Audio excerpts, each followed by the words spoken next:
Hey, do you feel the weight of the day still sitting on your chest as you try to rest? Let your breathing steady as the ancient words of Deuteronomy remind you that God carries his people with unwavering faithfulness. You are safe in his presence. You are held by his promise. Settle your mind as Scripture guides your heart into quiet rest tonight. Before we begin, I invite you to share in the comments what time it is where you are and where you're watching from, and leave a prayer request so we can lift each other up as a family of faith. And if this video brings you peace, I want to ask something important. Please take a moment to subscribe. We're building a community here where thousands can find comfort in Scripture every night, and your one click helps us reach more people who desperately need God's peace. Every new subscriber is a light shining in the darkness, and together we're growing toward the goal of making this channel a 24/7 home of rest in God's Word. Now, let's settle our hearts. Lord, let your word be comfort to the restless and light to the weary. Stay with us even as we sleep. In Jesus' name, amen. The Book of Deuteronomy. Deuteronomy chapter 1. These are the words Moses spoke to all Israel in the wilderness east of the Jordan. That is, in the Arabah, opposite Suph, between Paran and Tophel-Laban, Hazeroth and Dizabad. It takes 11 days to go from Horeb to Kadesh Barnea by the Mount Seir road. In the 40th year, on the first day of the 11th month, Moses proclaimed to the Israelites all that the Lord had commanded him concerning them. This was after he had defeated Sihon, king of the Amorites, who reigned at Heshbon, and at Edrei had defeated Og, king of Bashan, who reigned in Ashtaroth. East of the Jordan in the territory of Moab, Moses began to expound this law, saying, "The Lord our God said to us at Horeb, 'You have stayed long enough at this mountain. Break camp and advance into the hill country of the Amorites. Go to all the neighboring peoples in the Arabah, in the mountains, in the western foothills, in the Negev and along the coast, to the land of the Canaanites and to Lebanon, as far as the great river, the Euphrates. See, I have given you this land. Go in and take possession of the land that the Lord swore he would give to your fathers, to Abraham, Isaac, and Jacob, and to their descendants after them.'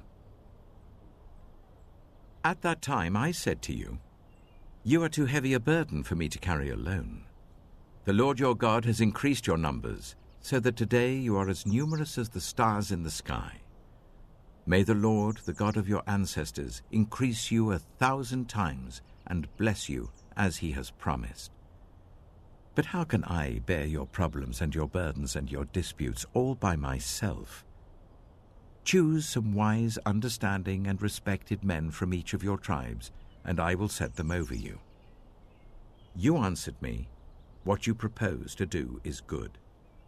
So I took the leading men of your tribes, wise and respected men, and appointed them to have authority over you, as commanders of thousands, of hundreds, of fifties, and of tens, and as tribal officials. And I charged your judges at that time, 'Hear the disputes between your people and judge fairly, whether the case is between two Israelites or between an Israelite and a foreigner residing among you.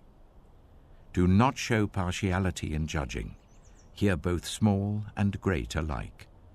Do not be afraid of anyone, for judgment belongs to God. Bring me any case too hard for you, and I will hear it.' And at that time I told you everything you were to do. Then, as the Lord our God commanded us, we set out from Horeb and went towards the hill country of the Amorites, through all that vast and dreadful wilderness that you have seen. And so we reached Kadesh Barnea. Then I said to you, You have reached the hill country of the Amorites, which the Lord our God is giving us. See, the Lord your God has given you the land. Go up and take possession of it, as the Lord, the God of your ancestors, told you. Do not be afraid.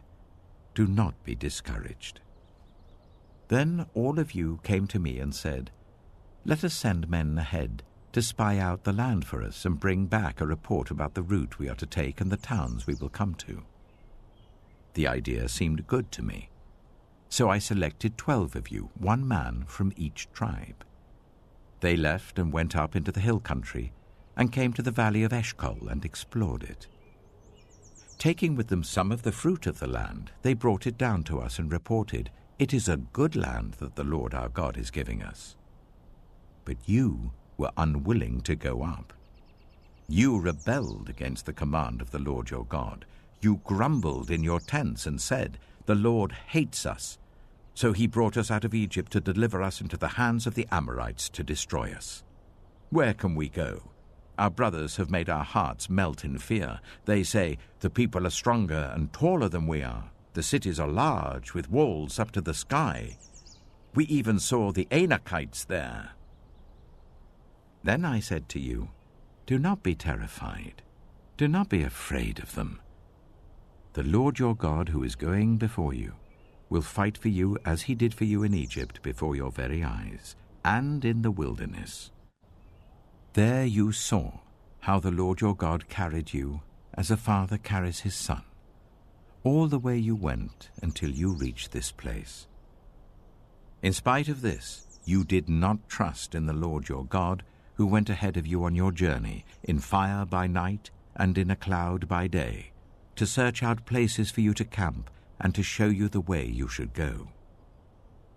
When the Lord heard what you said, he was angry and solemnly swore, No one from this evil generation shall see the good land I swore to give your ancestors, except Caleb, son of Jephunneh.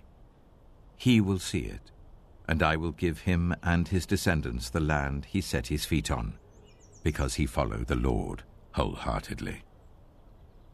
Because of you the Lord became angry with me also, and said, You shall not enter it either, but your assistant Joshua, son of Nun, will enter it.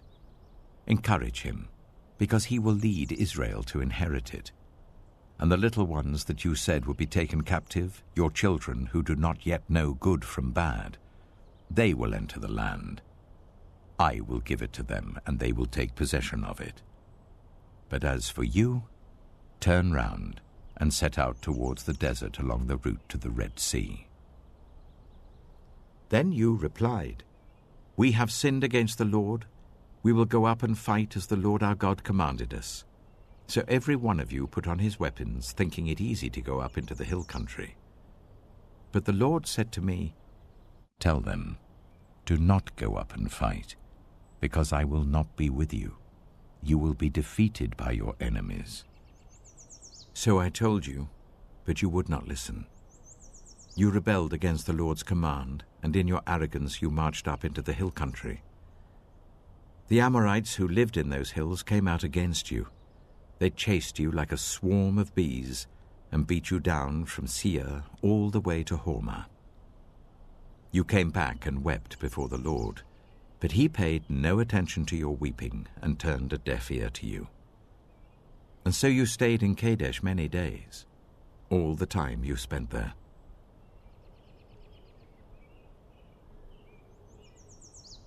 Deuteronomy chapter 2. Then we turned back and set out towards the wilderness along the route to the Red Sea, as the Lord had directed me. For a long time we made our way around the hill country of Seir.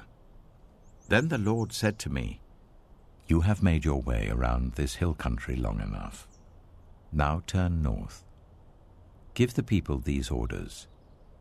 You are about to pass through the territory of your relatives, the descendants of Esau, who live in Seir.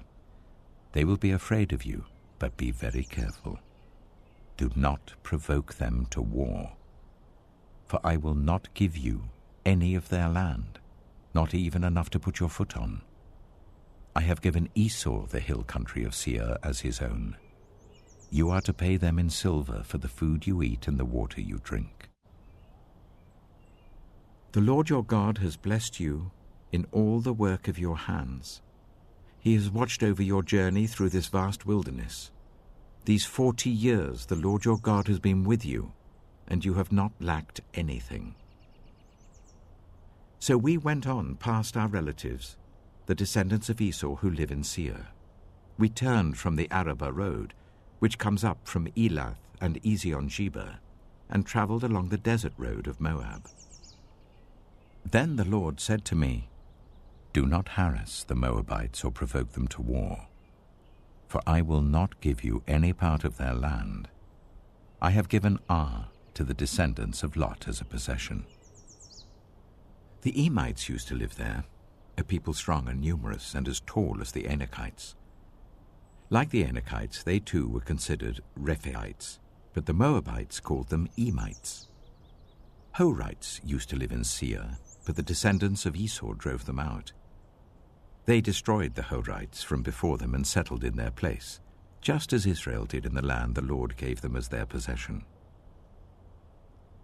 And the Lord said, "Now get up and cross the Zered valley." So we crossed the valley. 38 years passed from the time we left Kadesh Barnea until we crossed the Zered valley. By then, that entire generation of fighting men had perished from the camp as the Lord had sworn to them. The Lord's hand was against them until he had completely eliminated them from the camp. Now when the last of these fighting men among the people had died, the Lord said to me, "Today you are to pass by the region of Moab at Ar. When you come to the Ammonites, do not harass them or provoke them to war, for I will not give you possession of any land belonging to the Ammonites. I have given it as a possession to the descendants of Lot." That too was considered a land of the Rephaites, who used to live there, but the Ammonites called them Zamzamites. They were a people strong and numerous, and as tall as the Anakites. The Lord destroyed them from before the Ammonites, who drove them out and settled in their place. The Lord had done the same for the descendants of Esau, who lived in Seir, when he destroyed the Horites from before them. They drove them out and have lived in their place to this day. And as for the Avites, who live in the villages as far as Gaza, the Caphtorites coming out from Caphtor destroyed them and settled in their place. Set out now and cross the Arnon Gorge. See, I have given into your hand Sihon the Amorite, king of Heshbon, and his country. Begin to take possession of it and engage him in battle. This very day I will begin to put the terror and fear of you on all the nations under heaven. They will hear reports of you and will tremble and be in anguish because of you. From the desert of Kedemoth I sent messengers to Sihon, king of Heshbon, offering peace and saying, "Let us pass through your country. We will stay on the main road. We will not turn aside to the right or to the left. Sell us food to eat and water to drink, for their price in silver. Only let us pass through on foot, as the descendants of Esau who live in Seir and the Moabites who live in Ar did for us, until we cross the Jordan into the land the Lord our God is giving us."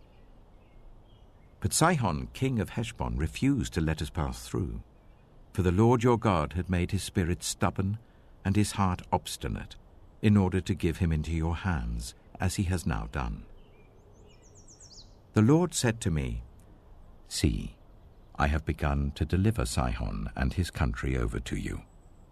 Now begin to conquer and possess his land." When Sihon and all his army came out to meet us in battle at Jahaz, the Lord our God delivered him over to us, and we struck him down together with his sons and his whole army.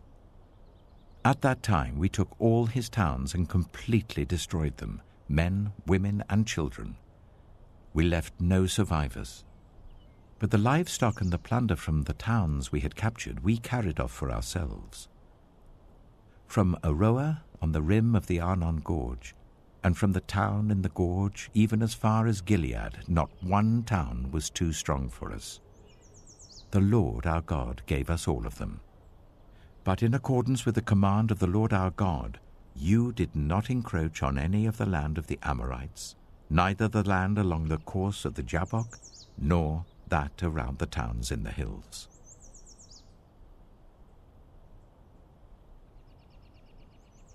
Deuteronomy chapter 3. Next we turned and went up along the road towards Bashan. And Og, king of Bashan, with his whole army marched out to meet us in battle at Edrei. The Lord said to me, "Do not be afraid of him, for I have delivered him into your hands, along with his whole army and his land. Do to him what you did to Sihon, king of the Amorites, who reigned in Heshbon." So the Lord our God also gave into our hands Og, king of Bashan, and all his army. We struck them down, leaving no survivors. At that time we took all his cities. There was not one of the 60 cities that we did not take from them. The whole region of Argob, Og's kingdom in Bashan. All these cities were fortified with high walls and with gates and bars, and there were also a great many unwalled villages. We completely destroyed them, as we had done with Sihon, king of Heshbon, destroying every city, men, women, and children. But all the livestock and the plunder from their cities we carried off for ourselves. So at that time we took from these 2 kings of the Amorites the territory east of the Jordan, from the Arnon Gorge as far as Mount Hermon. Hermon is called Sirion by the Sidonians. The Amorites call it Sinea. We took all the towns on the plateau and all Gilead and all Bashan as far as Salekah and Edrei, towns of Og's kingdom in Bashan. Og, king of Bashan, was the last of the Rephaites. His bed was decorated with iron and was more than 9 cubits long and 4 cubits wide. It is still in Rabbah of the Ammonites. Of the land that we took over at that time, I gave the Reubenites and the Gadites the territory north of Aroer, by the Arnon Gorge, including half the hill country of Gilead, together with its towns. The rest of Gilead, and also all of Bashan, the kingdom of Og, I gave to the half-tribe of Manasseh.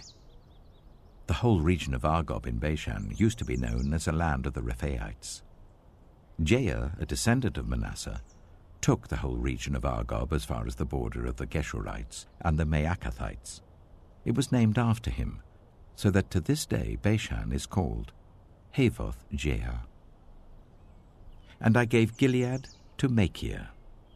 But to the Reubenites and the Gadites I gave the territory extending from Gilead down to the Arnon Gorge, the middle of the gorge being the border, and out to the river Jabbok, which is the border of the Ammonites. Its western border was the Jordan in the Arabah, from Kinnereth to the sea of the Arabah, that is, the Dead Sea, below the slopes of Pisgah. I commanded you at that time, "The Lord your God has given you this land to take possession of it. But all your able-bodied men armed for battle must cross over ahead of the other Israelites. However, your wives, your children, and your livestock, I know you have much livestock, may stay in the towns I have given you, until the Lord gives rest to your fellow Israelites as he has to you. And they too have taken over the land that the Lord your God is giving them across the Jordan. After that, each of you may go back to the possession I have given you." At that time, I commanded Joshua, "You have seen with your own eyes all that the Lord your God has done to these 2 kings. The Lord will do the same to all the kingdoms over there where you are going. Do not be afraid of them. The Lord your God himself will fight for you." At that time, I pleaded with the Lord, "Sovereign Lord, you have begun to show to your servant your greatness and your strong hand. For what God is there in heaven or on earth who can do the deeds and mighty works you do? Let me go over and see the good land beyond the Jordan, that fine hill country and Lebanon." But because of you, the Lord was angry with me and would not listen to me. That is enough, the Lord said. Do not speak to me any more about this matter. Go up to the top of Pisgah and look west and north and south and east. Look at the land with your own eyes, since you are not going to cross this Jordan. But commission Joshua and encourage and strengthen him, for he will lead this people across and will cause them to inherit the land that you will see. So we stayed in the valley near Beth Peor.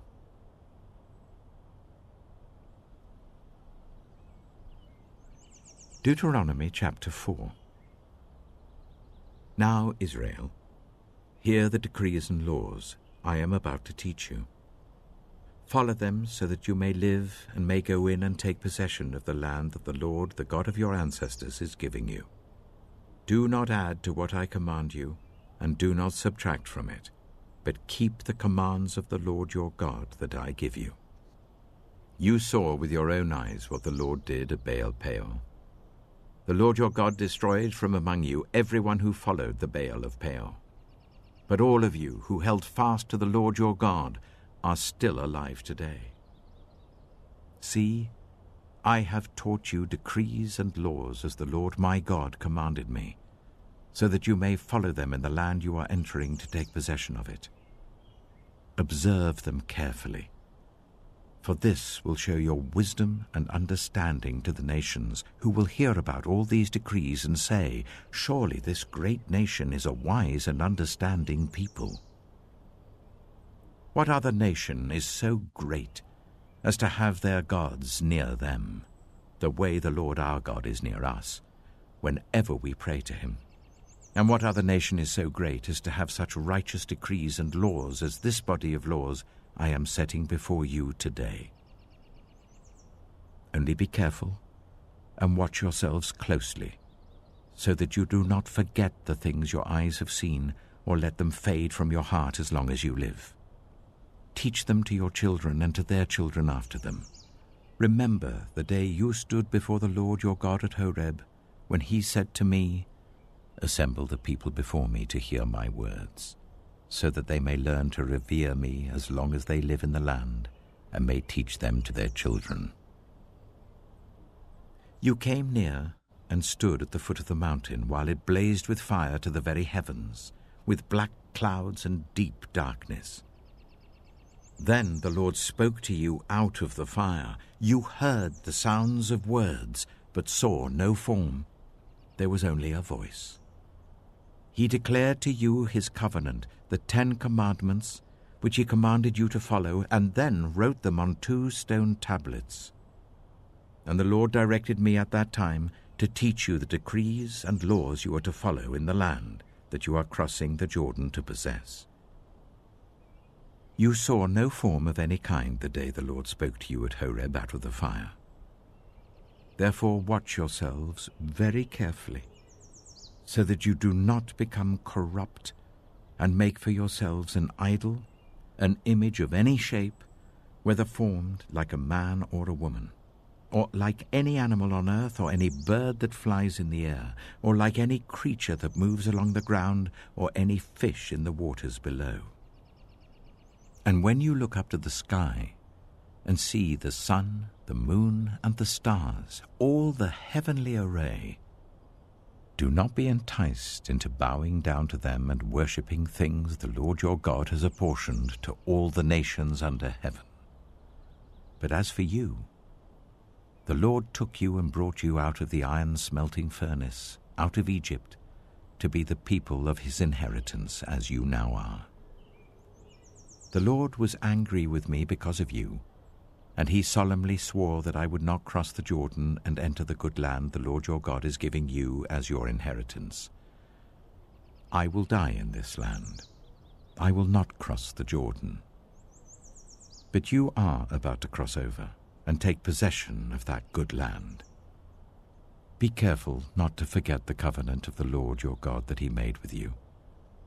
Do not make for yourselves an idol in the form of anything the Lord your God has forbidden.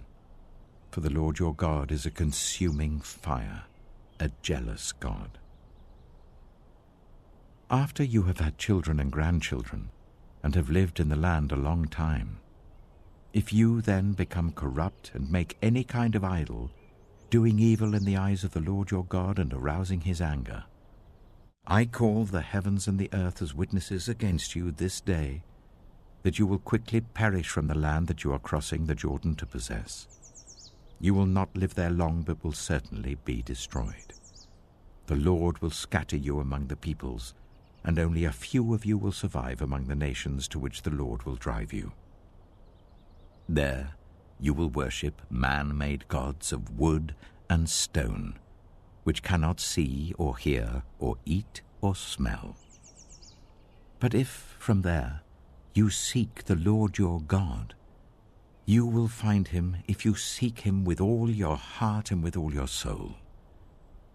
When you are in distress and all these things have happened to you, then in later days you will return to the Lord your God and obey him. For the Lord your God is a merciful God. He will not abandon or destroy you or forget the covenant with your ancestors, which he confirmed to them by oath.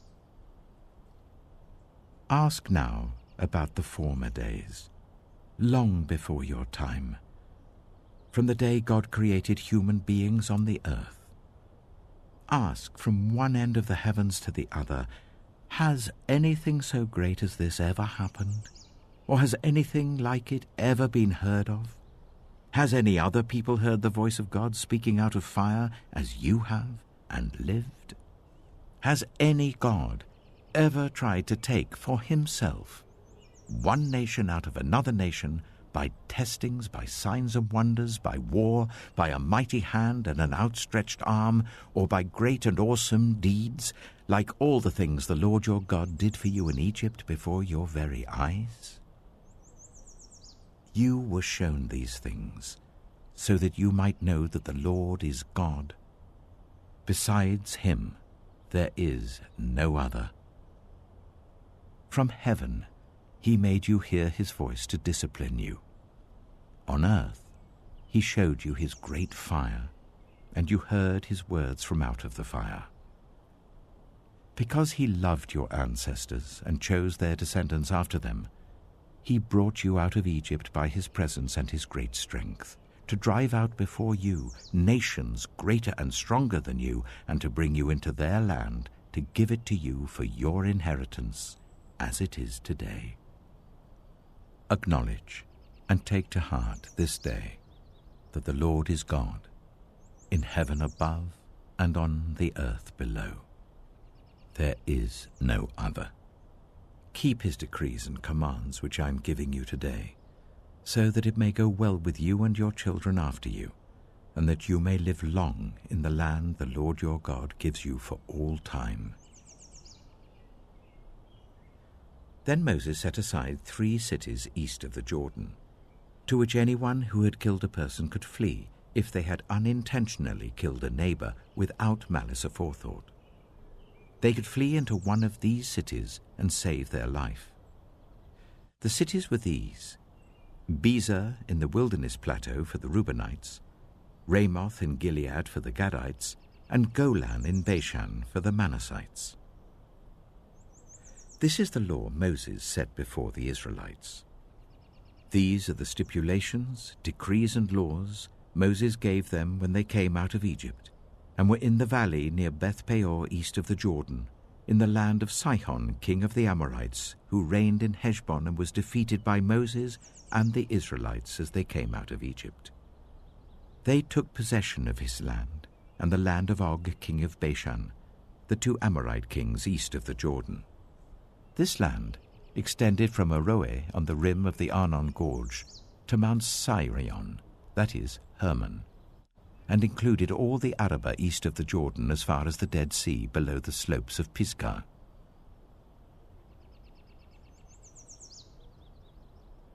Deuteronomy chapter 5.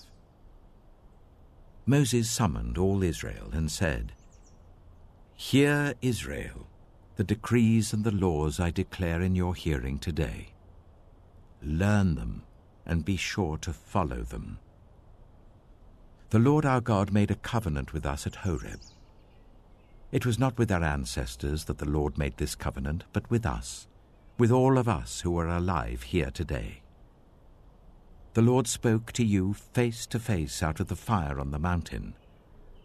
At that time I stood between the Lord and you to declare to you the word of the Lord, because you were afraid of the fire and did not go up the mountain.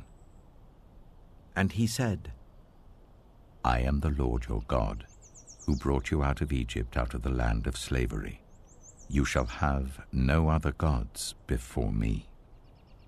You shall not make for yourself an image in the form of anything in heaven above, or on the earth beneath, or in the waters below. You shall not bow down to them, or worship them. For I, the Lord your God, am a jealous God, punishing the children for the sin of the parents to the 3rd and 4th generation of those who hate me, but showing love to 1,000 generations of those who love me and keep my commandments. You shall not misuse the name of the Lord your God, for the Lord will not hold anyone guiltless who misuses his name. Observe the Sabbath day by keeping it holy, as the Lord your God has commanded you. 6 days you shall labor and do all your work, but the 7th day is a Sabbath to the Lord your God. On it you shall not do any work, neither you, nor your son or daughter, nor your male or female servant, nor your ox, your donkey, or any of your animals, nor any foreigner residing in your towns, so that your male and female servants may rest as you do. Remember that you were slaves in Egypt, and that the Lord your God brought you out of there with a mighty hand and an outstretched arm. Therefore the Lord your God has commanded you to observe the Sabbath day.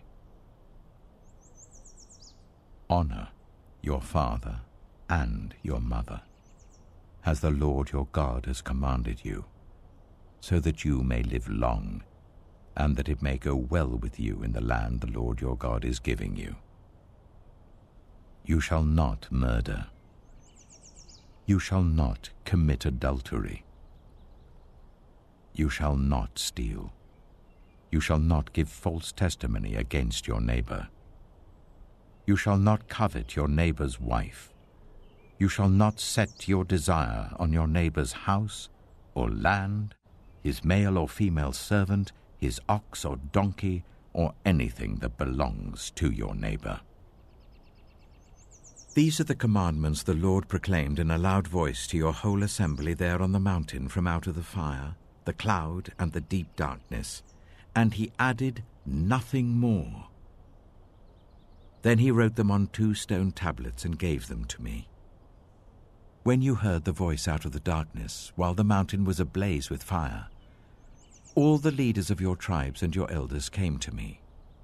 And you said, The Lord our God has shown us his glory and his majesty, and we have heard his voice from the fire. Today we have seen that a person can live, even if God speaks with them. But now, why should we die? This great fire will consume us, and we will die if we hear the voice of the Lord our God any longer. For what mortal has ever heard the voice of the living God speaking out of fire, as we have, and survived? Go near and listen to all that the Lord our God says. Then tell us whatever the Lord our God tells you. We will listen and obey. The Lord heard you when you spoke to me, and the Lord said to me, I have heard what this people said to you. Everything they said was good. Oh, that their hearts would be inclined to fear me and keep all my commands always, so that it might go well with them and their children forever. Go, tell them to return to their tents. But you stay here with me, so that I may give you all the commands, decrees, and laws that you are to teach them to follow in the land I am giving them to possess. So be careful to do what the Lord your God has commanded you.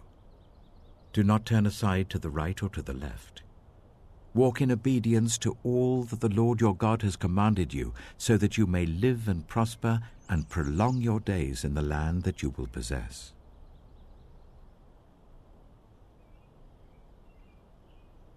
Deuteronomy chapter 6. These are the commands, decrees, and laws the Lord your God directed me to teach you, to observe in the land you are crossing the Jordan to possess, so that you, your children, and their children after them may fear the Lord your God as long as you live, by keeping all his decrees and commands that I give you, and so that you may enjoy long life.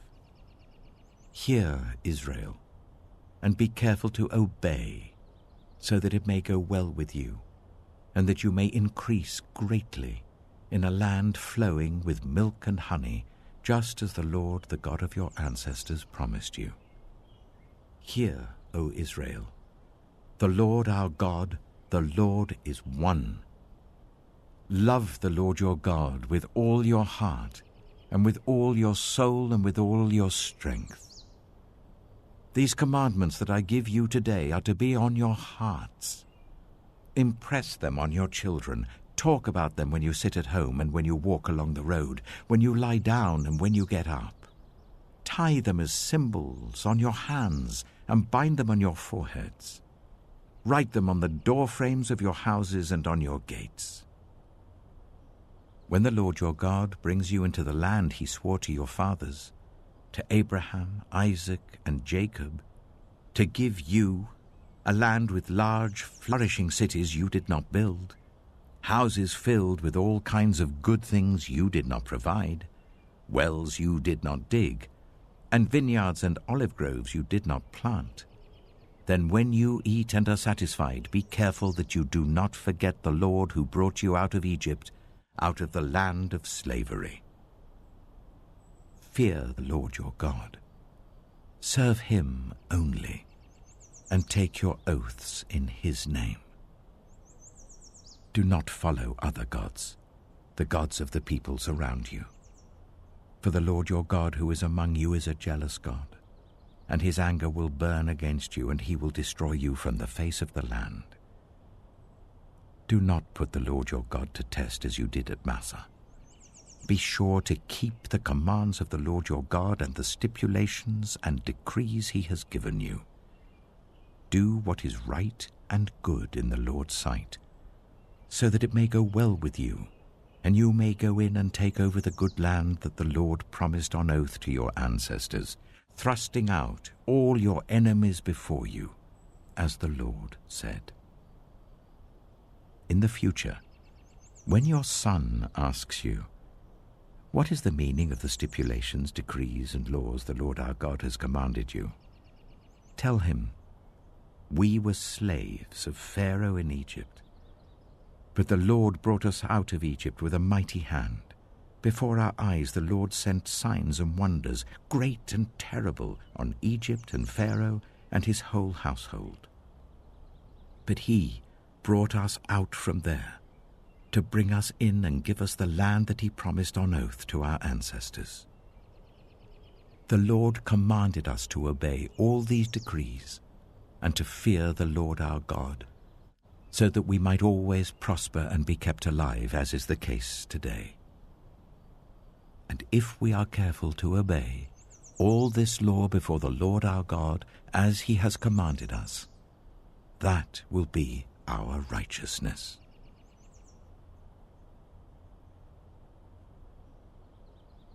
Deuteronomy chapter 7.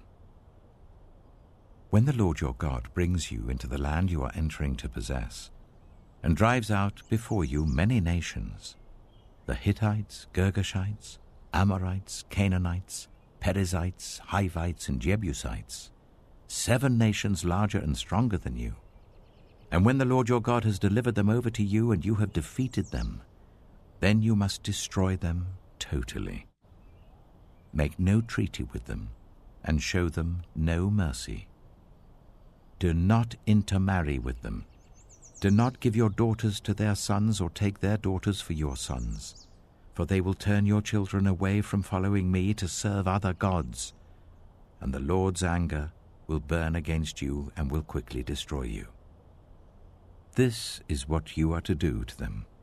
Break down their altars, smash their sacred stones, cut down their Asherah poles, and burn their idols in the fire. For you are a people holy to the Lord your God. The Lord your God has chosen you out of all the peoples on the face of the earth to be his people, his treasured possession. The Lord did not set his affection on you and choose you because you were more numerous than other peoples, for you were the fewest of all peoples. But it was because the Lord loved you and kept the oath he swore to your ancestors, that he brought you out with a mighty hand and redeemed you from the land of slavery, from the power of Pharaoh, king of Egypt. Know therefore that the Lord your God is God. He is the faithful God, keeping his covenant of love to 1,000 generations of those who love him and keep his commandments. But those who hate him, he will repay to their face by destruction. He will not be slow to repay to their face those who hate him. Therefore take care to follow the commands, decrees, and laws I give you today. If you pay attention to these laws and are careful to follow them, then the Lord your God will keep his covenant of love with you as he swore to your ancestors. He will love you and bless you and increase your numbers.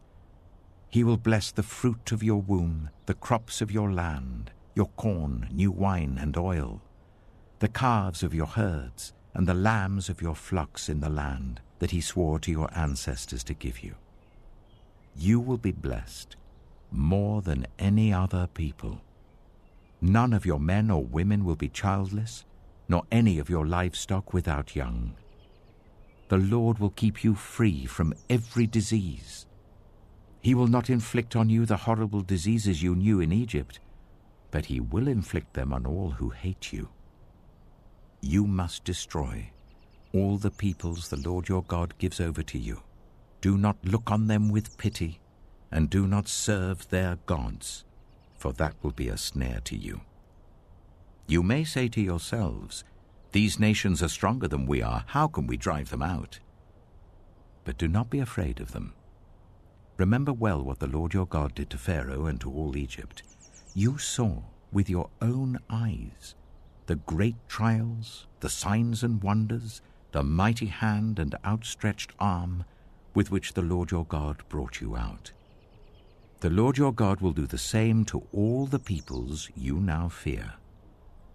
Moreover, the Lord your God will send the hornet among them until even the survivors who hide from you have perished. Do not be terrified by them, for the Lord your God who is among you is a great and awesome God.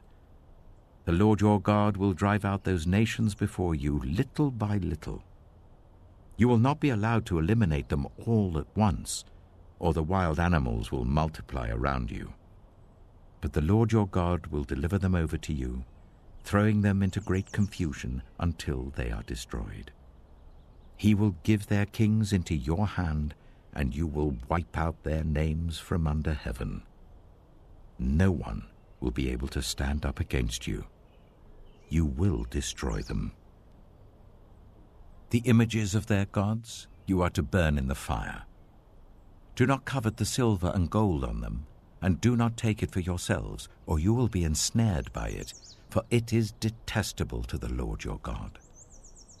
Do not bring a detestable thing into your house, or you, like it, will be set apart for destruction. Regard it as vile and utterly detested, for it is set apart for destruction.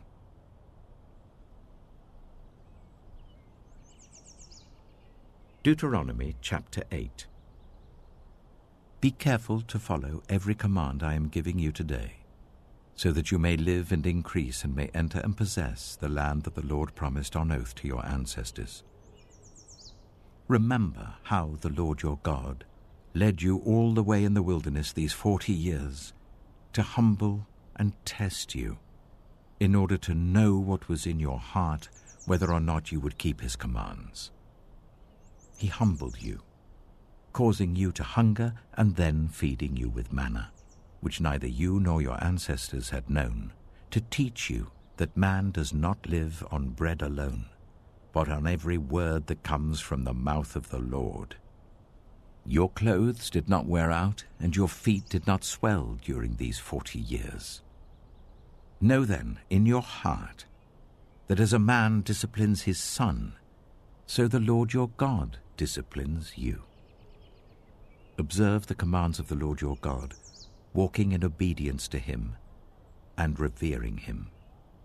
For the Lord your God is bringing you into a good land, a land with brooks, streams, and deep springs gushing out into the valleys and hills, a land with wheat and barley, vines and fig trees, pomegranates, olive oil and honey, a land where bread will not be scarce and you will lack nothing, a land where the rocks are iron and you can dig copper out of the hills. When you have eaten and are satisfied, praise the Lord your God for the good land he has given you. Be careful that you do not forget the Lord your God, failing to observe his commands, his laws, and his decrees that I am giving you this day. Otherwise, when you eat and are satisfied, when you build fine houses and settle down, and when your herds and your flocks grow large, and your silver and gold increase, and all that you have is multiplied, then your heart will become proud, and you will forget the Lord your God who brought you out of Egypt, out of the land of slavery. He led you through the vast and dreadful wilderness, that thirsty and waterless land, with its venomous snakes and scorpions. He brought you water out of hard rock. He gave you manna to eat in the wilderness, something your ancestors had never known, to humble and test you, so that in the end it might go well with you. You may say to yourself, my power and the strength of my hands have produced this wealth for me. But remember the Lord your God, for it is he who gives you the ability to produce wealth, and so confirms his covenant, which he swore to your ancestors, as it is today. If you ever forget the Lord your God, and follow other gods and worship and bow down to them, I testify against you today that you will surely be destroyed. Like the nations the Lord destroyed before you, so you will be destroyed for not obeying the Lord your God.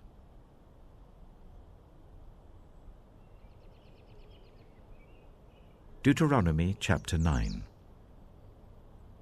Hear, Israel. You are now about to cross the Jordan to go in and dispossess nations greater and stronger than you, with large cities that have walls up to the sky. The people are strong and tall, Anakites. You know about them, and have heard it said, who can stand up against the Anakites? But be assured today that the Lord your God is the one who goes across ahead of you, like a devouring fire.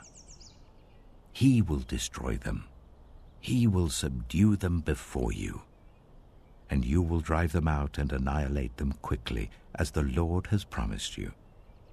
After the Lord your God has driven them out before you, do not say to yourself, the Lord has brought me here to take possession of this land because of my righteousness. No. It is on account of the wickedness of these nations that the Lord is going to drive them out before you. It is not because of your righteousness or your integrity that you are going in to take possession of their land, but on account of the wickedness of these nations, the Lord your God will drive them out before you, to accomplish what he swore to your fathers, to Abraham, Isaac, and Jacob. Understand then that it is not because of your righteousness that the Lord your God is giving you this good land to possess, for you are a stiff-necked people. Remember this, and never forget how you aroused the anger of the Lord your God in the wilderness. From the day you left Egypt until you arrived here, you have been rebellious against the Lord. At Horeb, you aroused the Lord's wrath so that he was angry enough to destroy you. When I went up on the mountain to receive the tablets of stone, the tablets of the covenant that the Lord had made with you, I stayed on the mountain for 40 days and 40 nights. I ate no bread and drank no water. The Lord gave me 2 stone tablets inscribed by the finger of God. On them were all the commandments the Lord proclaimed to you on the mountain out of the fire on the day of the assembly. At the end of the 40 days and 40 nights, the Lord gave me the 2 stone tablets, the tablets of the covenant. Then the Lord told me, "Go down from here at once, because your people whom you brought out of Egypt have become corrupt. They have turned away quickly from what I commanded them, and have made an idol for themselves." And the Lord said to me, "I have seen this people, and they are a stiff-necked people indeed. Let me alone, so that I may destroy them and blot out their name from under heaven. And I will make you into a nation stronger and more numerous than they." So I turned and went down from the mountain while it was ablaze with fire. And the 2 stone tablets of the covenant were in my hands. When I looked, I saw that you had sinned against the Lord your God. You had made for yourselves an idol, cast in the shape of a calf. You had turned aside quickly from the way that the Lord had commanded you. So I took the 2 tablets and threw them out of my hands, breaking them to pieces before your eyes. Then once again I fell prostrate before the Lord for 40 days and 40 nights. I ate no bread and drank no water, because of all the sin you had committed, doing what was evil in the Lord's sight, and so arousing his anger. I feared the anger and wrath of the Lord, for he was angry enough with you to destroy you. But again the Lord listened to me. And the Lord was angry enough with Aaron to destroy him. But at that time I prayed for Aaron too. Also, I took that sinful thing of yours, the calf you had made, and burned it in the fire. Then I crushed it and ground it to powder as fine as dust, and threw the dust into a stream that flowed down the mountain.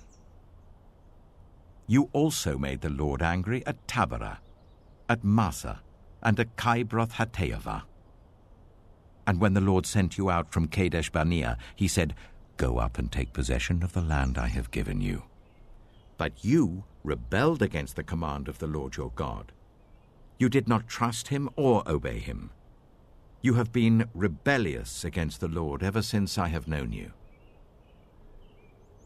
I lay prostrate before the Lord those 40 days and 40 nights because the Lord had said he would destroy you. I prayed to the Lord and said, "Sovereign Lord, do not destroy your people, your own inheritance, that you redeemed by your great power and brought out of Egypt with a mighty hand. Remember your servants Abraham, Isaac, and Jacob.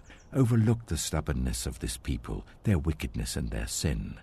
Otherwise, the country from which you brought us will say, 'Because the Lord was not able to take them into the land he had promised them, and because he hated them, he brought them out to put them to death in the wilderness.' But they are your people, your inheritance, that you brought out by your great power and your outstretched arm."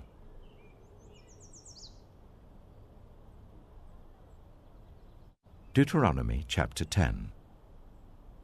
At that time, the Lord said to me, "Chisel out 2 stone tablets like the first ones and come up to me on the mountain. Also make a wooden ark. I will write on the tablets the words that were on the first tablets which you broke.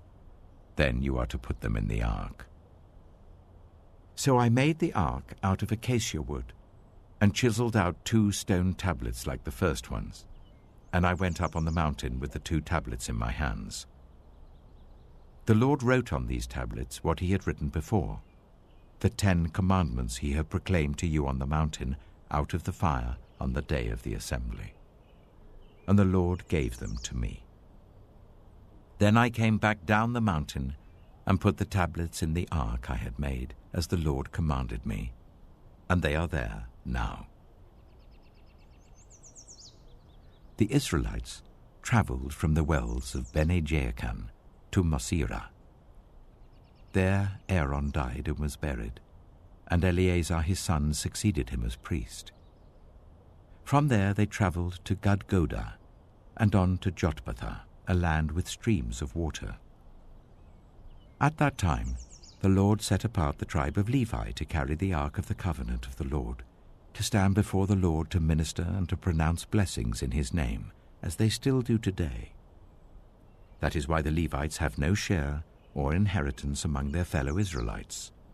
The Lord is their inheritance, as the Lord your God told them. Now I had stayed on the mountain for 40 days and 40 nights, as I did the first time, and the Lord listened to me at this time also. It was not his will to destroy you. Go, the Lord said to me, and lead the people on their way, so that they may enter and possess the land that I swore to their ancestors to give them. And now, Israel, what does the Lord your God ask of you but to fear the Lord your God, to walk in obedience to him, to love him, to serve the Lord your God with all your heart and with all your soul, and to observe the Lord's commands and decrees that I am giving you today for your own good. To the Lord your God belong the heavens, even the highest heavens, the earth, and everything in it. Yet the Lord set his affection on your ancestors and loved them, and he chose you, their descendants, above all the nations.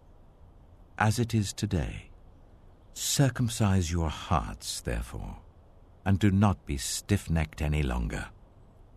For the Lord your God is God of gods and Lord of lords, the great God, mighty and awesome, who shows no partiality and accepts no bribes. He defends the cause of the fatherless and the widow, and loves the foreigner residing among you, giving them food and clothing. And you are to love those who are foreigners, for you yourselves were foreigners in Egypt. Fear the Lord your God and serve him. Hold fast to him, and take your oaths in his name. He is your praise. He is your God, who performed for you those great and awesome wonders you saw with your own eyes. Your ancestors, who went down into Egypt, were 70 in all. And now the Lord your God has made you as numerous as the stars in the sky.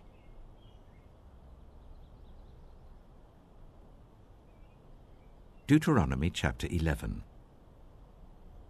Love the Lord your God and keep his requirements, his decrees, his laws, and his commands always. Remember today that your children were not the ones who saw and experienced the discipline of the Lord your God, his majesty, his mighty hand, his outstretched arm, the signs he performed and the things he did in the heart of Egypt, both to Pharaoh king of Egypt and to his whole country. What he did to the Egyptian army, to its horses and chariots, how he overwhelmed them with the waters of the Red Sea as they were pursuing you, and how the Lord brought lasting ruin on them. It was not your children who saw what he did for you in the wilderness until you arrived at this place, and what he did to Dathan and Abiram, sons of Eliab the Reubenite, when the earth opened its mouth right in the middle of all Israel and swallowed them up with their households, their tents, and every living thing that belonged to them. But it was your own eyes that saw all these great things the Lord has done. Observe, therefore, all the commands I am giving you today, so that you may have the strength to go in and take over the land you are crossing the Jordan to possess, and so that you may live long in the land that the Lord swore to your ancestors to give them and their descendants, a land flowing with milk and honey. The land you are entering to take over is not like the land of Egypt from which you have come, where you planted your seed and irrigated it by foot, as in a vegetable garden. But the land you are crossing the Jordan to take possession of is a land of mountains and valleys that drinks rain from heaven. It is a land the Lord your God cares for. The eyes of the Lord your God are continually on it from the beginning of the year to its end. So if you faithfully obey the commands I am giving you today, to love the Lord your God and to serve him with all your heart and with all your soul, then I will send rain on your land in its season, both autumn and spring rains, so that you may gather in your corn, new wine, and olive oil. I will provide grass in the fields for your cattle, and you will eat and be satisfied. Be careful, or you will be enticed to turn away and worship other gods and bow down to them. Then the Lord's anger will burn against you, and he will shut up the heavens so that it will not rain, and the ground will yield no produce, and you will soon perish from the good land the Lord is giving you. Fix these words of mine in your hearts and minds. Tie them as symbols on your hands and bind them on your foreheads. Teach them to your children, talking about them when you sit at home and when you walk along the road, when you lie down and when you get up. Write them on the door frames of your houses and on your gates, so that your days and the days of your children may be many in the land that the Lord swore to give your ancestors, as many as the days that the heavens are above the earth. If you carefully observe all these commands I am giving you to follow, to love the Lord your God, to walk in obedience to him and to hold fast to him, then the Lord will drive out all these nations before you, and you will dispossess nations larger and stronger than you. Every place where you set your foot will be yours. Your territory will extend from the desert to Lebanon, and from the river Euphrates to the Mediterranean Sea. No one will be able to stand against you. The Lord your God, as he promised you, will put the terror and fear of you on the whole land wherever you go. See, I am setting before you today a blessing and a curse. The blessing, if you obey the commands of the Lord your God that I'm giving you today. The curse, if you disobey the commands of the Lord your God and turn from the way that I command you today by following other gods which you have not known. When the Lord your God has brought you into the land you are entering to possess, you are to proclaim on Mount Gerizim the blessings, and on Mount Ebal the curses. As you know, these mountains are across the Jordan, westward towards the setting sun, near the great trees of Moreh, in the territory of those Canaanites living in the Arabah, in the vicinity of Gilgal. You are about to cross the Jordan to enter and take possession of the land the Lord your God is giving you. When you have taken it over and are living there, be sure that you obey all the decrees and laws I am setting before you today.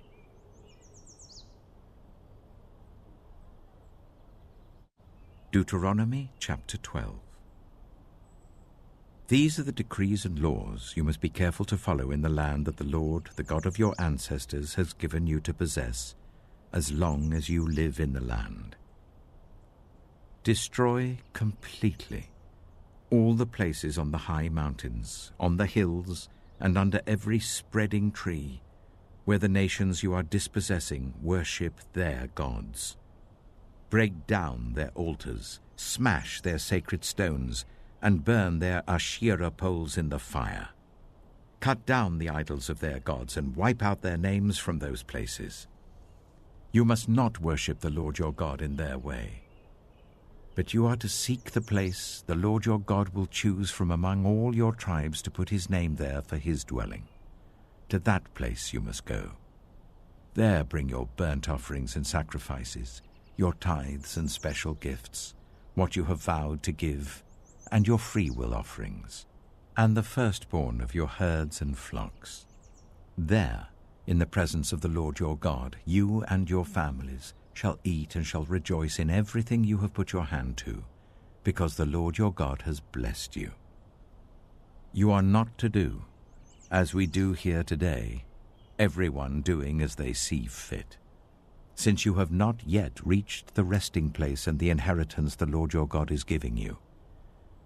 But you will cross the Jordan and settle in the land the Lord your God is giving you as an inheritance, and he will give you rest from all your enemies around you, so that you will live in safety. Then, to the place the Lord your God will choose as a dwelling for his name, there you are to bring everything I command you, your burnt offerings and sacrifices, your tithes and special gifts, and all the choice possessions you have vowed to the Lord. And there rejoice before the Lord your God, you, your sons and daughters, your male and female servants, and the Levites from your towns, who have no land allotted to them or any inheritance of their own. Be careful not to sacrifice your burnt offerings anywhere you please. Offer them only at the place the Lord will choose in one of your tribes, and there observe everything I command you. Nevertheless, you may slaughter your animals in any of your towns, and eat as much of the meat as you want, as if it were gazelle or deer, according to the blessing the Lord your God gives you. Both the ceremonially unclean and the clean may eat it. But you must not eat the blood. Pour it on the ground like water. You must not eat in your own towns the tithe of your corn and new wine and olive oil, or the firstborn of your herds and flocks, or whatever you have vowed to give, or your free will offerings or special gifts. Instead, you are to eat them in the presence of the Lord your God at the place the Lord your God will choose. You, your sons and daughters, your male and female servants, and the Levites from your towns. And you are to rejoice before the Lord your God in everything you put your hand to. Be careful not to neglect the Levites as long as you live in your land. When the Lord your God has enlarged your territory as he promised you, and you crave meat, and say, I would like some meat, then you may eat as much of it as you want. If the place where the Lord your God chooses to put his name is too far away from you, you may slaughter animals from the herds and flocks the Lord has given you as I have commanded you, and in your own towns you may eat as much of them as you want.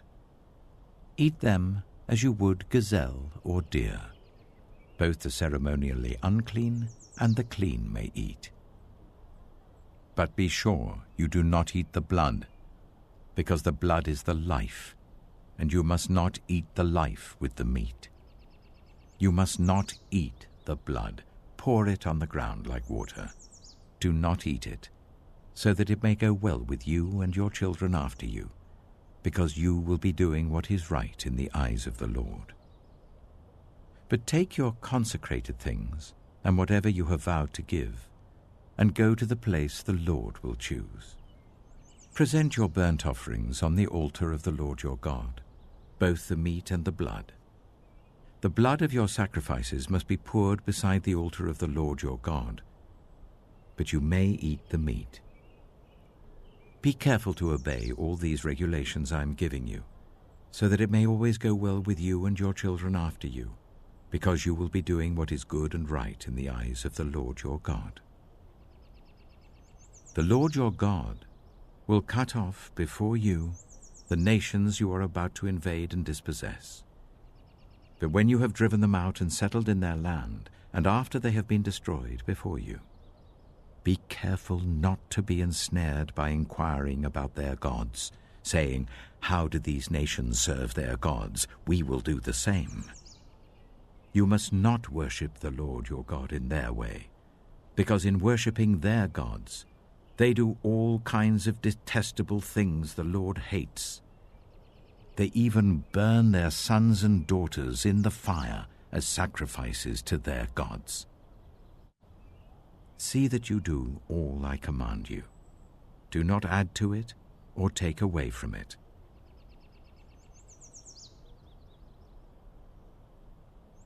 Deuteronomy chapter 13. If a prophet, or one who foretells by dreams, appears among you and announces to you a sign or wonder, and if the sign or wonder spoken of takes place, and the prophet says, let us follow other gods, gods you have not known, and let us worship them, you must not listen to the words of that prophet or dreamer. The Lord your God is testing you to find out whether you love him with all your heart and with all your soul. It is the Lord your God you must follow, and him you must revere.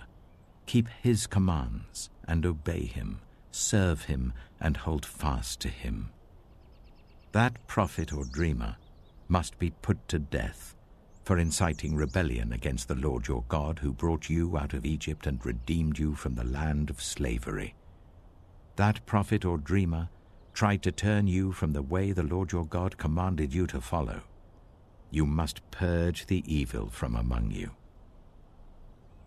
If your very own brother, or your son or daughter, or the wife you love, or your closest friend secretly entices you, saying, "Let us go and worship other gods, gods that neither you nor your ancestors have known, gods of the peoples around you, whether near or far, from one end of the land to the other," do not yield to them or listen to them. Show them no pity. Do not spare them or shield them. You must certainly put them to death. Your hand must be the first in putting them to death, and then the hands of all the people. Stone them to death, because they tried to turn you away from the Lord your God, who brought you out of Egypt, out of the land of slavery. Then all Israel will hear and be afraid, and no one among you will do such an evil thing again. If you hear it said about one of the towns the Lord your God is giving you to live in, that troublemakers have arisen among you and have led the people of their town astray, saying, "Let us go and worship other gods, gods you have not known," then you must inquire, probe, and investigate it thoroughly. And if it is true, and it has been proved that this detestable thing has been done among you, you must certainly put to the sword all who live in that town. You must destroy it completely, both its people and its livestock. You are to gather all the plunder of the town into the middle of the public square, and completely burn the town and all its plunder as a whole burnt offering to the Lord your God. That town is to remain a ruin forever, never to be rebuilt, and none of the condemned things are to be found in your hands. Then the Lord will turn from his fierce anger, will show you mercy, and will have compassion on you. He will increase your numbers as he promised on oath to your ancestors, because you obey the Lord your God by keeping all his commands that I am giving you today, and doing what is right in his eyes.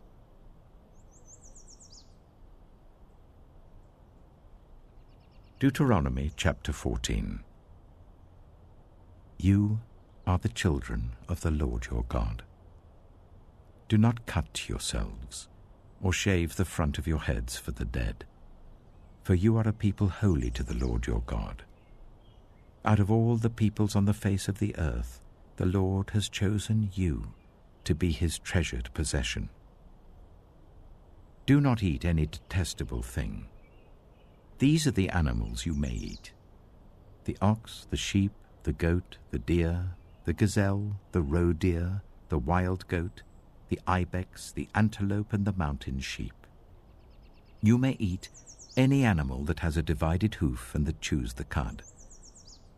However, of those that chew the cud or that have a divided hoof, you may not eat the camel, the hare, or the hyrax.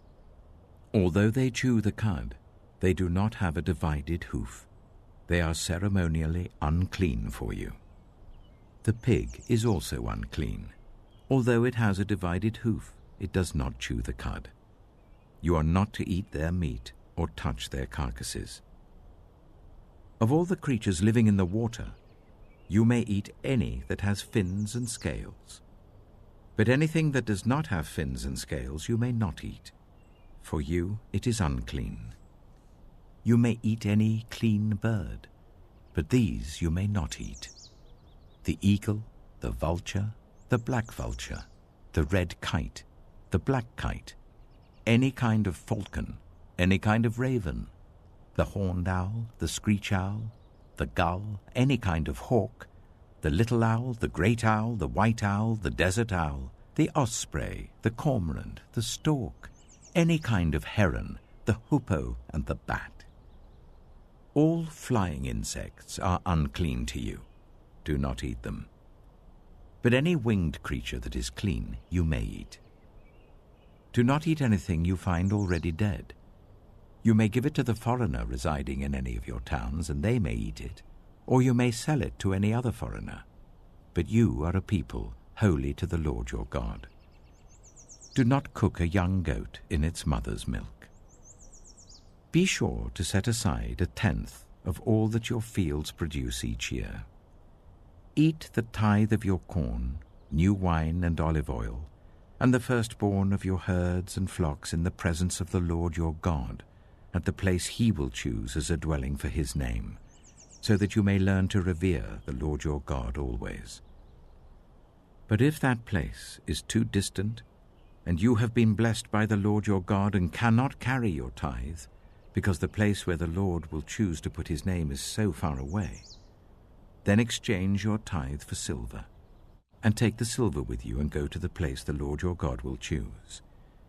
Use the silver to buy whatever you like: cattle, sheep, wine, or other fermented drink, or anything you wish. Then you and your household shall eat there in the presence of the Lord your God and rejoice. And do not neglect the Levites living in your towns, for they have no land allotted to them, or any inheritance of their own. At the end of every 3 years, bring all the tithes of that year's produce and store it in your towns, so that the Levites, who have no land allotted to them or any inheritance of their own, and the foreigners, the fatherless, and the widows who live in your towns, may come and eat and be satisfied, and so that the Lord your God may bless you in all the work of your hands.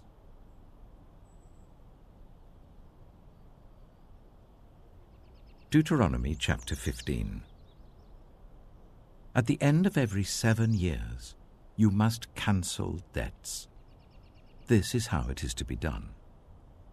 Every creditor shall cancel any loan they have made to a fellow Israelite.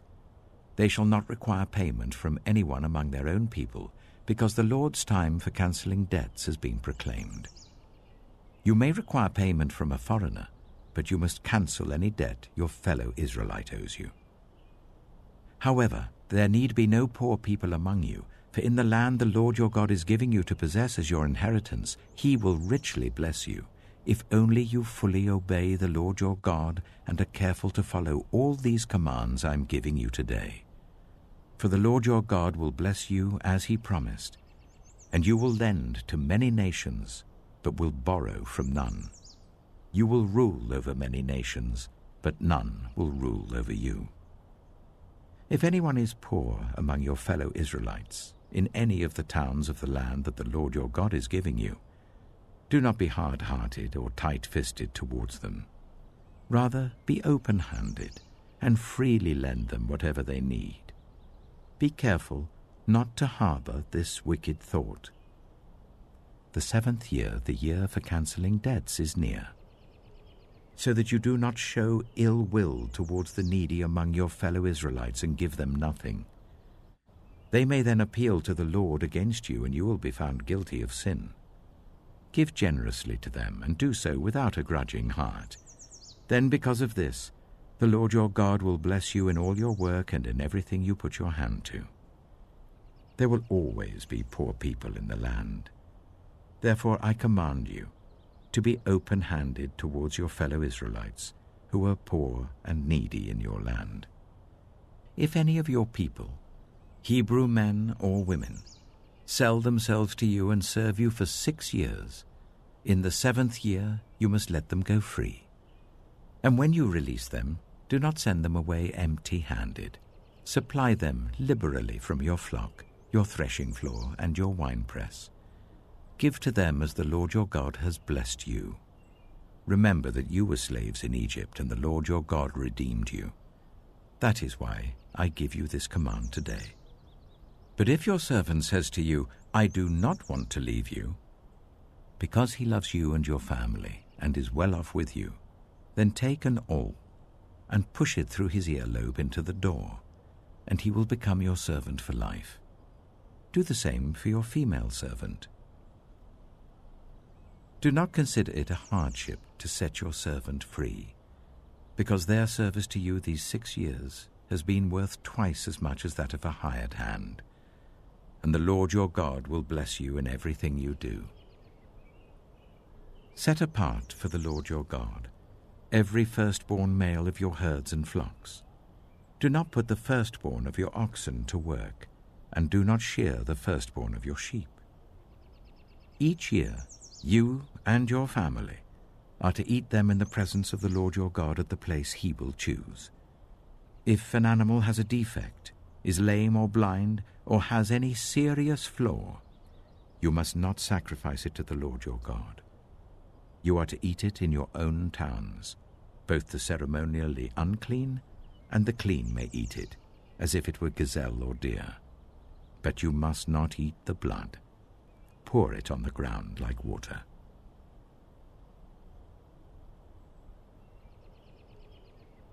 Deuteronomy chapter 16. Observe the month of Aviv, and celebrate the Passover of the Lord your God, because in the month of Aviv he brought you out of Egypt by night. Sacrifice as the Passover to the Lord your God an animal from your flock or herd at the place the Lord will choose as a dwelling for his name. Do not eat it with bread made with yeast, but for 7 days eat unleavened bread, the bread of affliction, because you left Egypt in haste, so that all the days of your life you may remember the time of your departure from Egypt. Let no yeast be found in your possession in all your land for 7 days. Do not let any of the meat you sacrifice on the evening of the first day remain until morning.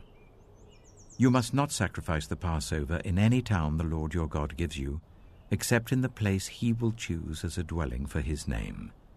There you must sacrifice the Passover in the evening when the sun goes down, on the anniversary of your departure from Egypt. Roast it and eat it at the place the Lord your God will choose. Then in the morning return to your tents. For 6 days eat unleavened bread, and on the 7th day hold an assembly to the Lord your God, and do no work. Count 7 weeks from the time you begin to put the sickle to the standing corn. Then celebrate the festival of weeks to the Lord your God, by giving a free will offering in proportion to the blessings the Lord your God has given you. And rejoice before the Lord your God at the place he will choose as a dwelling for his name. You, your sons and daughters, your male and female servants, the Levites in your towns, and the foreigners, the fatherless and the widows living among you. Remember that you were slaves in Egypt, and follow carefully these decrees. Celebrate the festival of tabernacles for 7 days after you have gathered the produce of your threshing floor and your winepress. Be joyful at your festival, you, your sons and daughters, your male and female servants, and the Levites, the foreigners, the fatherless and the widows who live in your towns. For 7 days celebrate the festival to the Lord your God at the place the Lord will choose. For the Lord your God will bless you in all your harvest and in all the work of your hands, and your joy will be complete. 3 times a year all your men must appear before the Lord your God at the place he will choose, at the festival of unleavened bread, the festival of weeks, and the festival of tabernacles. No one should appear before the Lord empty-handed. Each of you must bring a gift in proportion to the way the Lord your God has blessed you. Appoint judges and officials for each of your tribes in every town the Lord your God is giving you, and they shall judge the people fairly. Do not pervert justice or show partiality. Do not accept a bribe, for a bribe blinds the eyes of the wise and twists the words of the innocent. Follow justice, and justice alone, so that you may live and possess the land the Lord your God is giving you. Do not set up any wooden Asherah pole beside the altar you build to the Lord your God, and do not erect a sacred stone, for these the Lord your God hates.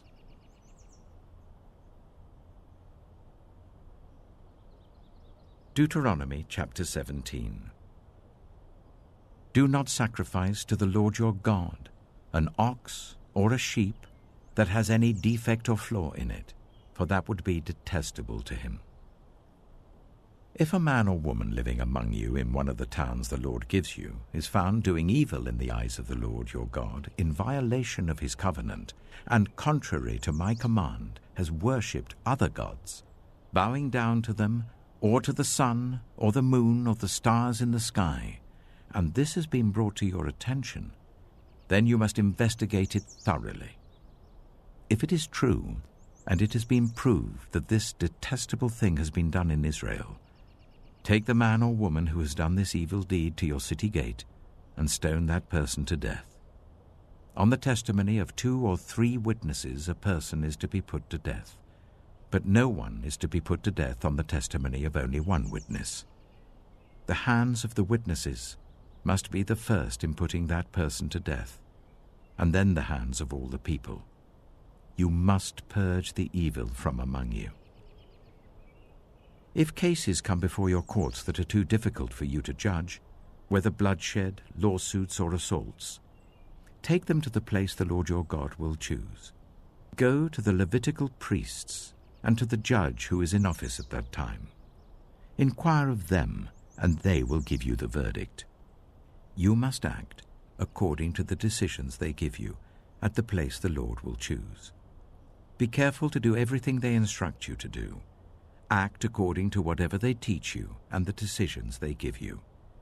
Do not turn aside from what they tell you to the right or to the left. Anyone who shows contempt for the judge or for the priest who stands ministering there to the Lord your God is to be put to death. You must purge the evil from Israel. All the people will hear and be afraid and will not be contemptuous again. When you enter the land the Lord your God is giving you, and have taken possession of it and settled in it, and you say, "Let us set a king over us like all the nations around us," be sure to appoint over you a king the Lord your God chooses. He must be from among your fellow Israelites. Do not place a foreigner over you, one who is not an Israelite. The king, moreover, must not acquire great numbers of horses for himself, or make the people return to Egypt to get more of them. For the Lord has told you, you are not to go back that way again. He must not take many wives, or his heart will be led astray. He must not accumulate large amounts of silver and gold. When he takes the throne of his kingdom, he is to write for himself on a scroll a copy of this law, taken from that of the Levitical priests. It is to be with him, and he is to read it all the days of his life, so that he may learn to revere the Lord his God and follow carefully all the words of this law and these decrees, and not consider himself better than his fellow Israelites, and turn from the law to the right or to the left. Then he and his descendants will reign a long time over his kingdom in Israel.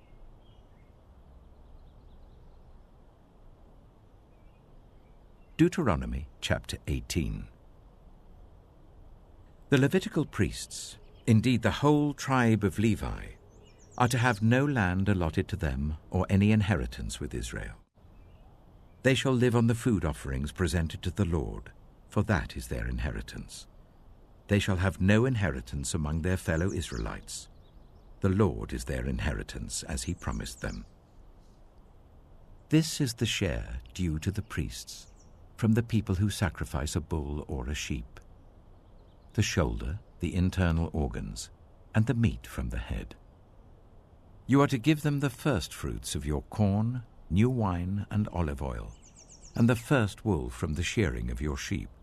For the Lord your God has chosen them and their descendants out of all your tribes to stand and minister in the Lord's name always. If a Levite moves from one of your towns anywhere in Israel where he is living, and comes in all earnestness to the place the Lord will choose, he may minister in the name of the Lord his God like all his fellow Levites who serve there in the presence of the Lord. He is to share equally in their benefits, even though he has received money from the sale of family possessions. When you enter the land the Lord your God is giving you, do not learn to imitate the detestable ways of the nations there. Let no one be found among you who sacrifices their son or daughter in the fire, who practices divination or sorcery, interprets omens, engages in witchcraft, or casts spells, or who is a medium or spiritist, or who consults the dead. Anyone who does these things is detestable to the Lord. Because of these same detestable practices, the Lord your God will drive out those nations before you. You must be blameless before the Lord your God. The nations you will dispossess listen to those who practice sorcery or divination.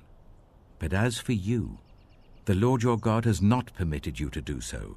The Lord your God will raise up for you a prophet like me from among you, from your fellow Israelites. You must listen to him.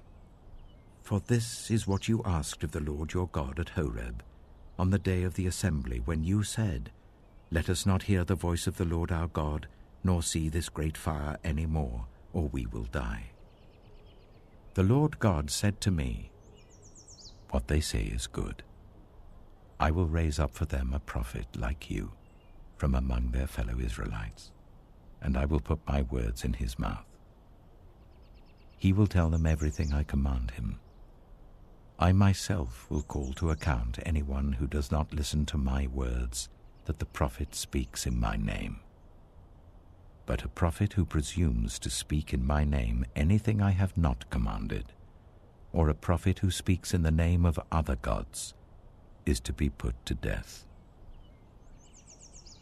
You may say to yourselves, "How can we know when a message has not been spoken by the Lord? If what a prophet proclaims in the name of the Lord does not take place or come true, that is a message the Lord has not spoken. That prophet has spoken presumptuously, so do not be alarmed."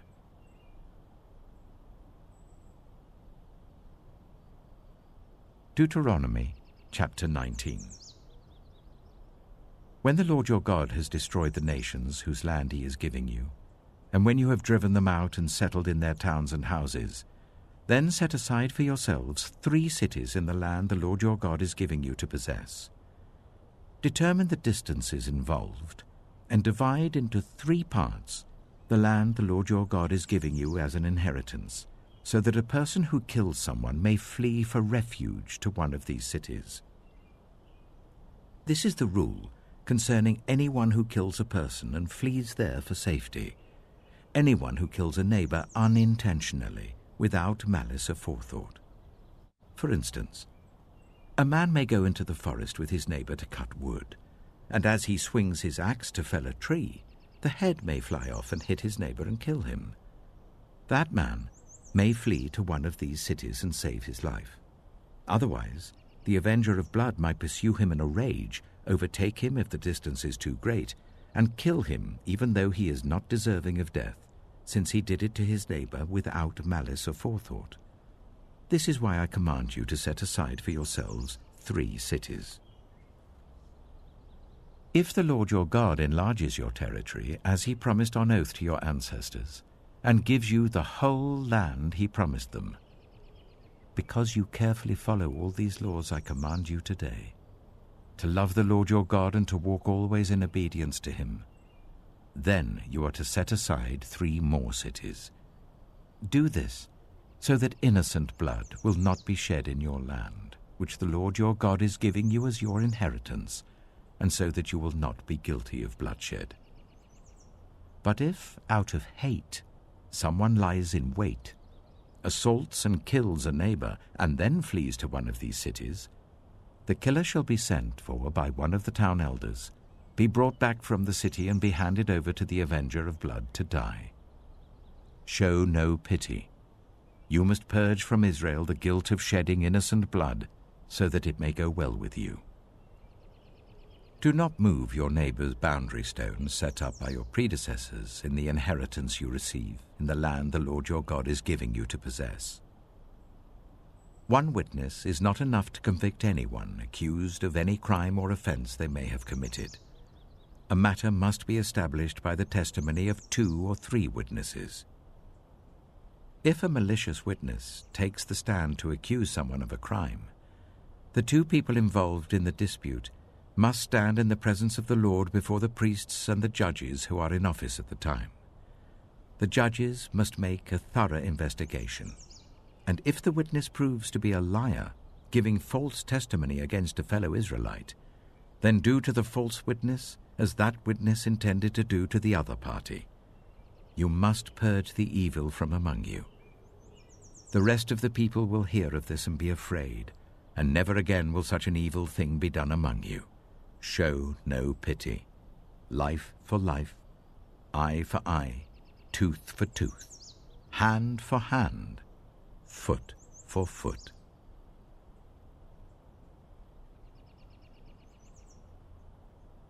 Deuteronomy chapter 20. When you go to war against your enemies, and see horses and chariots, and an army greater than yours, do not be afraid of them, because the Lord your God who brought you up out of Egypt will be with you. When you are about to go into battle, the priest shall come forward and address the army. He shall say, "Hear, Israel, today you are going into battle against your enemies. Do not be faint-hearted or afraid. Do not panic or be terrified by them. For the Lord your God is the one who goes with you to fight for you against your enemies, to give you victory." The officers shall say to the army, "Has anyone built a new house and not yet begun to live in it? Let him go home, or he may die in battle and someone else may begin to live in it. Has anyone planted a vineyard and not begun to enjoy it? Let him go home, or he may die in battle and someone else enjoy it. Has anyone become pledged to a woman and not married her? Let him go home, or he may die in battle and someone else marry her."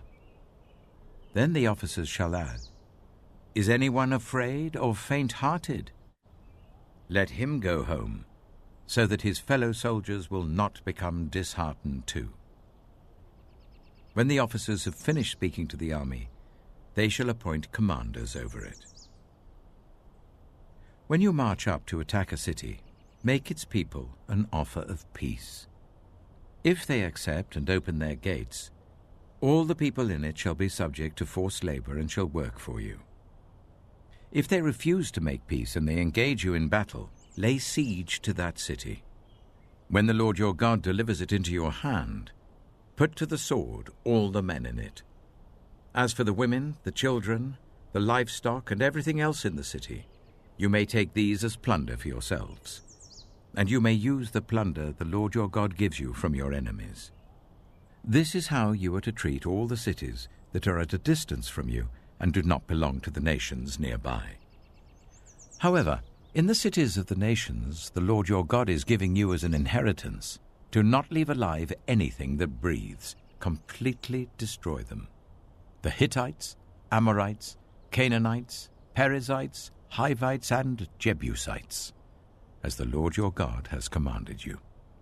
Otherwise they will teach you to follow all the detestable things they do in worshipping their gods, and you will sin against the Lord your God. When you lay siege to a city for a long time, fighting against it to capture it, do not destroy its trees by putting an axe to them, because you can eat their fruit. Do not cut them down. Are the trees people that you should besiege them?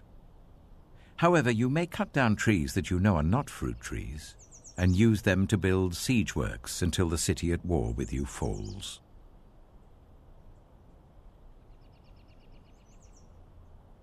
Deuteronomy chapter 21. If someone is found slain, lying in a field in the land the Lord your God is giving you to possess, and it is not known who the killer was, your elders and judges shall go out and measure the distance from the body to the neighboring towns. Then the elders of the town nearest the body shall take a heifer that has never been worked and has never worn a yoke, and lead it down to a valley that has not been ploughed or planted and where there is a flowing stream. There, in the valley, they are to break the heifer's neck. The Levitical priests shall step forward, for the Lord your God has chosen them to minister and to pronounce blessings in the name of the Lord, and to decide all cases of dispute and assault. Then all the elders of the town nearest the body shall wash their hands over the heifer whose neck was broken in the valley, and they shall declare, Our hands did not shed this blood, nor did our eyes see it done. Accept this atonement for your people, Israel, whom you have redeemed, Lord, and do not hold your people guilty of the blood of an innocent person. Then the bloodshed will be atoned for, and you will have purged from yourselves the guilt of shedding innocent blood, since you have done what is right in the eyes of the Lord. When you go to war against your enemies, and the Lord your God delivers them into your hands, and you take captives, if you notice among the captives a beautiful woman and are attracted to her, you may take her as your wife. Bring her into your home, and make her shave her head, trim her nails, and put aside the clothes she was wearing when captured. After she has lived in your house and mourned her father and mother for a full month, then you may go to her and be her husband, and she shall be your wife. If you are not pleased with her, let her go wherever she wishes. You must not sell her or treat her as a slave, since you have dishonored her. If a man has 2 wives, and he loves one but not the other, and both bear him sons, but the firstborn is the son of the wife he does not love, when he wills his property to his sons, he must not give the rights of the firstborn to the son of the wife he loves, in preference to his actual firstborn, the son of the wife he does not love. He must acknowledge the son of his unloved wife as the firstborn by giving him a double share of all he has. That son is the first sign of his father's strength. The right of the firstborn belongs to him. If someone has a stubborn and rebellious son, who does not obey his father and mother and will not listen to them when they discipline him, his father and mother shall take hold of him and bring him to the elders at the gate of his town. They shall say to the elders, This son of ours is stubborn and rebellious. He will not obey us. He is a glutton and a drunkard. Then all the men of his town are to stone him to death. You must purge the evil from among you. All Israel will hear of it and be afraid. If someone guilty of a capital offense is put to death and their body is exposed on a pole, you must not leave the body hanging on the pole overnight. Be sure to bury it that same day, because anyone who is hung on a pole is under God's curse. You must not desecrate the land the Lord your God is giving you as an inheritance.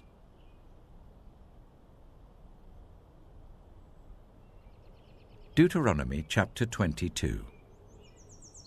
If you see your fellow Israelites' ox or sheep straying, do not ignore it, but be sure to take it back to its owner.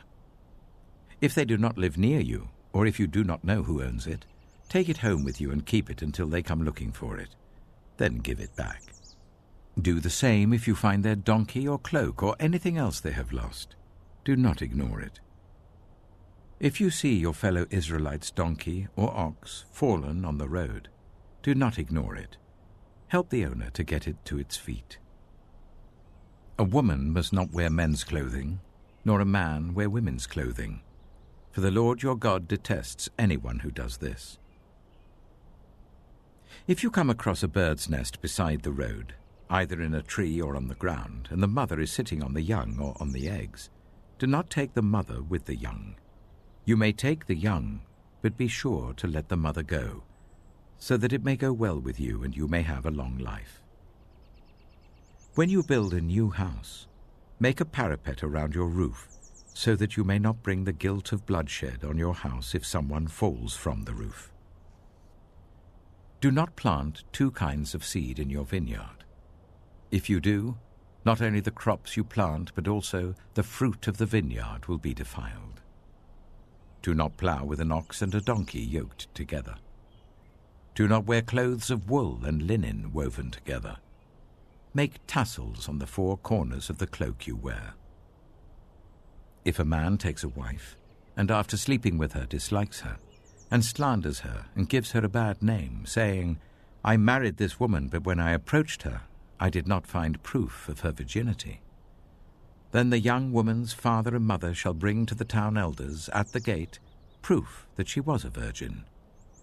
Her father will say to the elders, I gave my daughter in marriage to this man, but he dislikes her. Now he has slandered her and said, I did not find your daughter to be a virgin. But here is the proof of my daughter's virginity. Then her parents shall display the cloth before the elders of the town, and the elders shall take the man and punish him. They shall fine him 100 shekels of silver, and give them to the young woman's father, because this man has given an Israelite virgin a bad name. She shall continue to be his wife. He must not divorce her as long as he lives. If, however, the charge is true, and no proof of the young woman's virginity can be found, she shall be brought to the door of her father's house, and there the men of her town shall stone her to death. She has done an outrageous thing in Israel by being promiscuous while still in her father's house. You must purge the evil from among you. If a man is found sleeping with another man's wife, both the man who slept with her and the woman must die. You must purge the evil from Israel. If a man happens to meet in a town a virgin pledged to be married and he sleeps with her, you shall take both of them to the gate of that town and stone them to death. The young woman because she was in a town and did not scream for help, and the man because he violated another man's wife. You must purge the evil from among you. But if out in the country a man happens to meet a young woman pledged to be married and rapes her, only the man who has done this shall die. Do nothing to the woman. She has committed no sin deserving death. This case is like that of someone who attacks and murders a neighbor. For the man found the young woman out in the country, and though the betrothed woman screamed, there was no one to rescue her. If a man happens to meet a virgin who is not pledged to be married and rapes her and they are discovered, he shall pay her father 50 shekels of silver. He must marry the young woman, for he has violated her. He can never divorce her as long as he lives. A man is not to marry his father's wife. He must not dishonor his father's bed.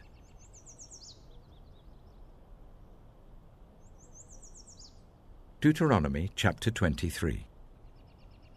No one who has been emasculated by crushing or cutting may enter the assembly of the Lord.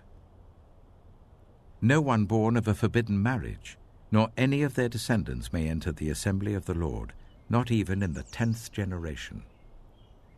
No Ammonite or Moabite, or any of their descendants may enter the assembly of the Lord, not even in the 10th generation. For they did not come to meet you with bread and water on your way when you came out of Egypt. And they hired Balaam, son of Beor, from Pethor in Aram Naharaim, to pronounce a curse on you. However, the Lord your God would not listen to Balaam, but turned the curse into a blessing for you, because the Lord your God loves you. Do not seek a treaty of friendship with them as long as you live. Do not despise an Edomite, for the Edomites are related to you. Do not despise an Egyptian, because you resided as foreigners in their country. The 3rd generation of children born to them may enter the assembly of the Lord. When you set up camp against your enemies, keep away from everything impure. If one of your men is unclean because of a nocturnal emission, he is to go outside the camp and stay there.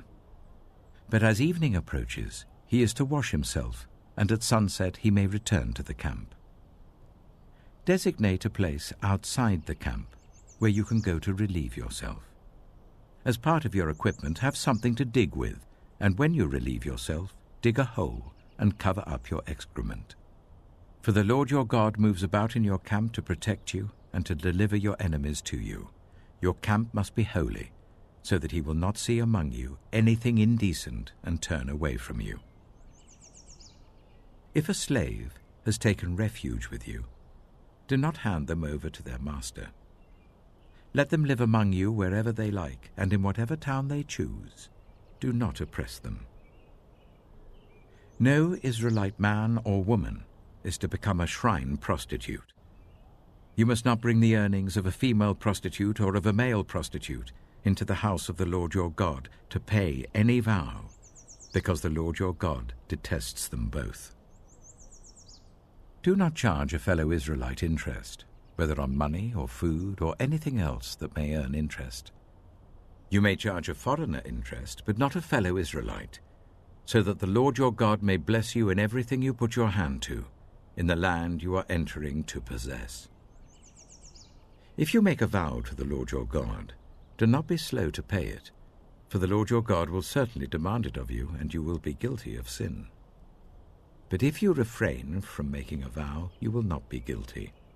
Whatever your lips utter, you must be sure to do, because you made your vow freely to the Lord your God with your own mouth. If you enter your neighbor's vineyard, you may eat all the grapes you want, but do not put any in your basket. If you enter your neighbor's cornfield, you may pick the ears with your hands, but you must not put a sickle to their standing corn.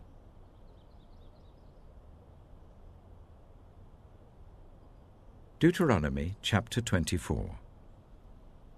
If a man marries a woman who becomes displeasing to him because he finds something indecent about her, and he writes her a certificate of divorce, gives it to her, and sends her from his house, and if after she leaves his house she becomes the wife of another man, and her second husband dislikes her, and writes her a certificate of divorce, gives it to her, and sends her from his house, or if he dies, then her first husband who divorced her is not allowed to marry her again after she has been defiled. That would be detestable in the eyes of the Lord. Do not bring sin upon the land the Lord your God is giving you as an inheritance. If a man has recently married, he must not be sent to war or have any other duty laid on him. For 1 year he is to be free to stay at home and bring happiness to the wife he has married. Do not take a pair of millstones, not even the upper one, as security for a debt, because that would be taking a person's livelihood as security.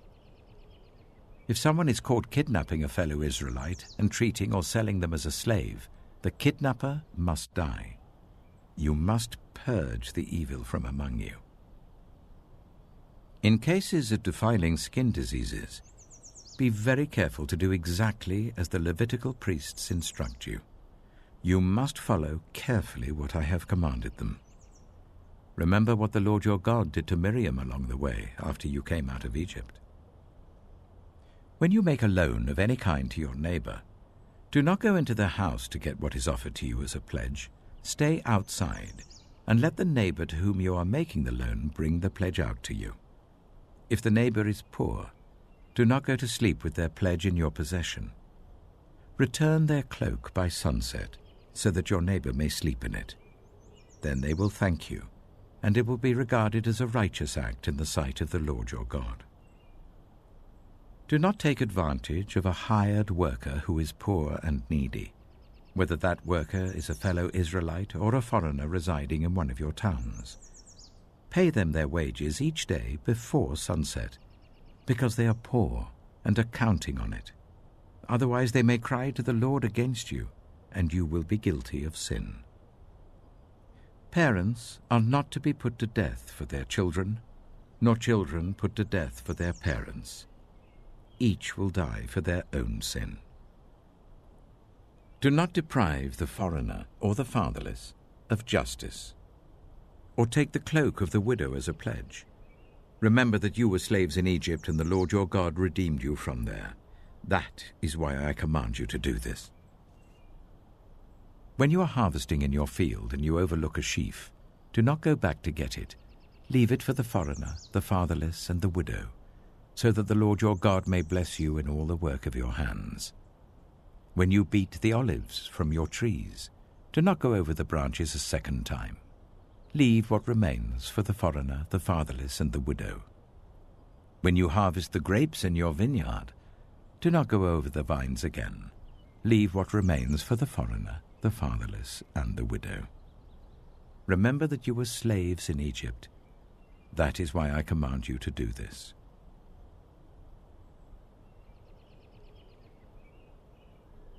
Deuteronomy chapter 25. When people have a dispute, they are to take it to court, and the judges will decide the case, acquitting the innocent and condemning the guilty. If the guilty person deserves to be beaten, The judge shall make them lie down and have them flogged in his presence with the number of lashes the crime deserves. But the judge must not impose more than 40 lashes. If the guilty party is flogged more than that, your fellow Israelite will be degraded in your eyes. Do not muzzle an ox while it is treading out the grain. If brothers are living together and one of them dies without a son, his widow must not marry outside the family. Her husband's brother shall take her and marry her and fulfill the duty of a brother-in-law to her. The first son she bears shall carry on the name of the dead brother, so that his name will not be blotted out from Israel. However, if a man does not want to marry his brother's wife, she shall go to the elders at the town gate and say, "My husband's brother refuses to carry on his brother's name in Israel. He will not fulfill the duty of a brother-in-law to me." Then the elders of his town shall summon him and talk to him. If he persists in saying, "I do not want to marry her," his brother's widow shall go up to him in the presence of the elders, take off one of his sandals, spit in his face, and say, "This is what is done to the man who will not build up his brother's family line." That man's line shall be known in Israel as the family of the unsandaled. If two men are fighting, and the wife of one of them comes to rescue her husband from his assailant, and she reaches out and seizes him by his private parts, you shall cut off her hand. Show her no pity. Do not have two differing weights in your bag, one heavy, one light. Do not have two differing measures in your house, one large, one small. You must have accurate and honest weights and measures, so that you may live long in the land the Lord your God is giving you. For the Lord your God detests anyone who does these things, anyone who deals dishonestly. Remember what the Amalekites did to you along the way when you came out of Egypt. When you were weary and worn out, they met you on your journey and attacked all who were lagging behind. They had no fear of God. When the Lord your God gives you rest from all the enemies around you in the land he is giving you to possess as an inheritance, you shall blot out the name of Amalek from under heaven. Do not forget.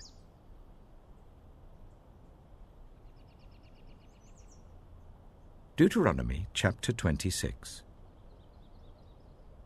When you have entered the land the Lord your God is giving you as an inheritance, and have taken possession of it and settled in it, take some of the first fruits of all that you produce from the soil of the land that the Lord your God is giving you, and put them in a basket.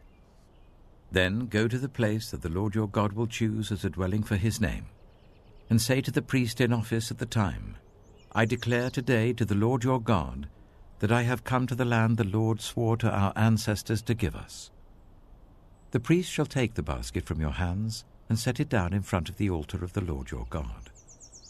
Then you shall declare before the Lord your God, "My father was a wandering Aramean, and he went down into Egypt with a few people and lived there and became a great nation, powerful and numerous.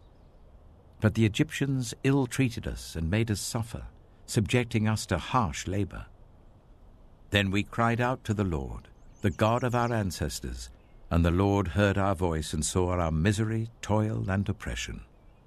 So the Lord brought us out of Egypt with a mighty hand and an outstretched arm, with great terror and with signs and wonders. He brought us to this place and gave us this land, a land flowing with milk and honey, and now I bring the first fruits of the soil that you, Lord, have given me." Place the basket before the Lord your God and bow down before him. Then you and the Levites and the foreigners residing among you shall rejoice in all the good things the Lord your God has given to you and your household. When you have finished setting aside 1/10 of all your produce in the 3rd year, the year of the tithe, you shall give it to the Levite, the foreigner, the fatherless, and the widow, so that they may eat in your towns and be satisfied. Then say to the Lord your God, "I have removed from my house the sacred portion, and have given it to the Levite, the foreigner, the fatherless, and the widow, according to all you commanded. I have not turned aside from your commands, nor have I forgotten any of them. I have not eaten any of the sacred portion while I was in mourning, nor have I removed any of it while I was unclean, nor have I offered any of it to the dead. I have obeyed the Lord my God. I have done everything you commanded me. Look down from heaven, your holy dwelling place, and bless your people Israel and the land you have given us, as you promised on oath to our ancestors, a land flowing with milk and honey. The Lord your God commands you this day to follow these decrees and laws. Carefully observe them with all your heart and with all your soul. You have declared this day that the Lord is your God, and that you will walk in obedience to him, that you will keep his decrees, commands, and laws, that you will listen to him. And the Lord has declared this day that you are his people, his treasured possession, as he promised, and that you are to keep all his commands. He has declared that he will set you in praise, fame, and honor, high above all the nations he has made, and that you will be a people holy to the Lord your God, as he promised.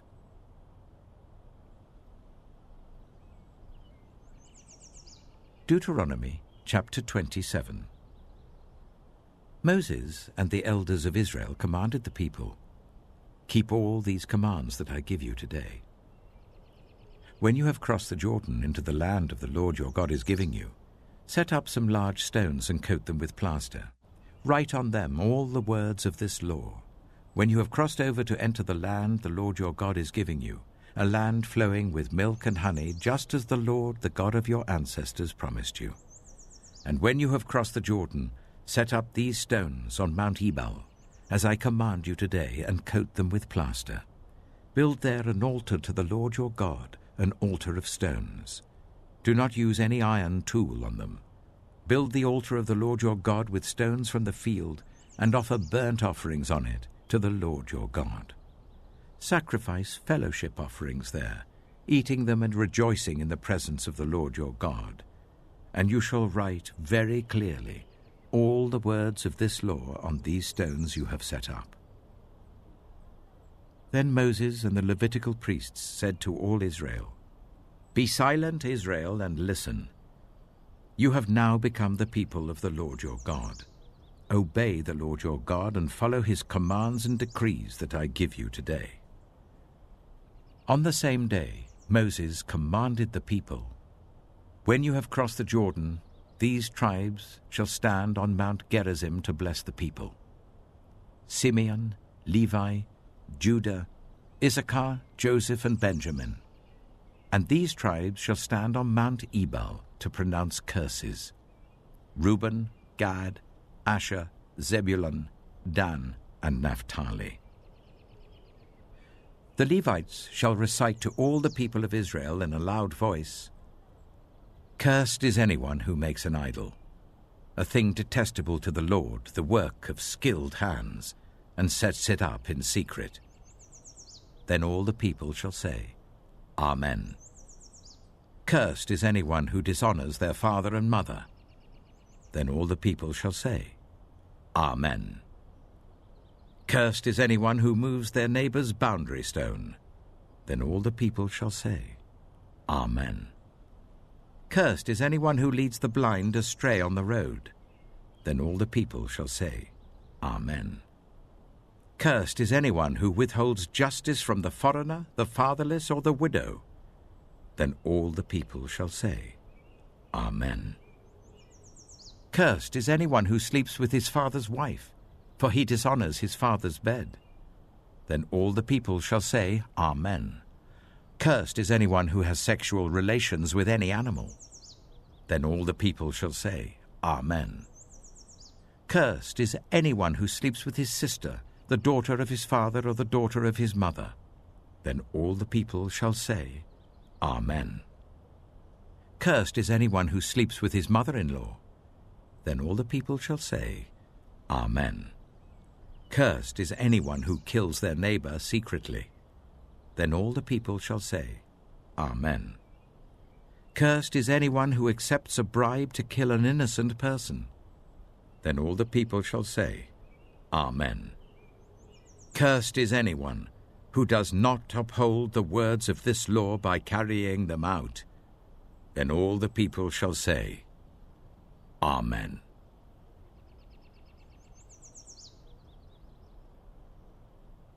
Deuteronomy chapter 28. If you fully obey the Lord your God, and carefully follow all his commands that I give you today, the Lord your God will set you high above all the nations on earth. All these blessings will come on you and accompany you if you obey the Lord your God. You will be blessed in the city and blessed in the country. The fruit of your womb will be blessed, and the crops of your land and the young of your livestock, the calves of your herds and the lambs of your flocks. Your basket and your kneading trough will be blessed. You will be blessed when you come in and blessed when you go out.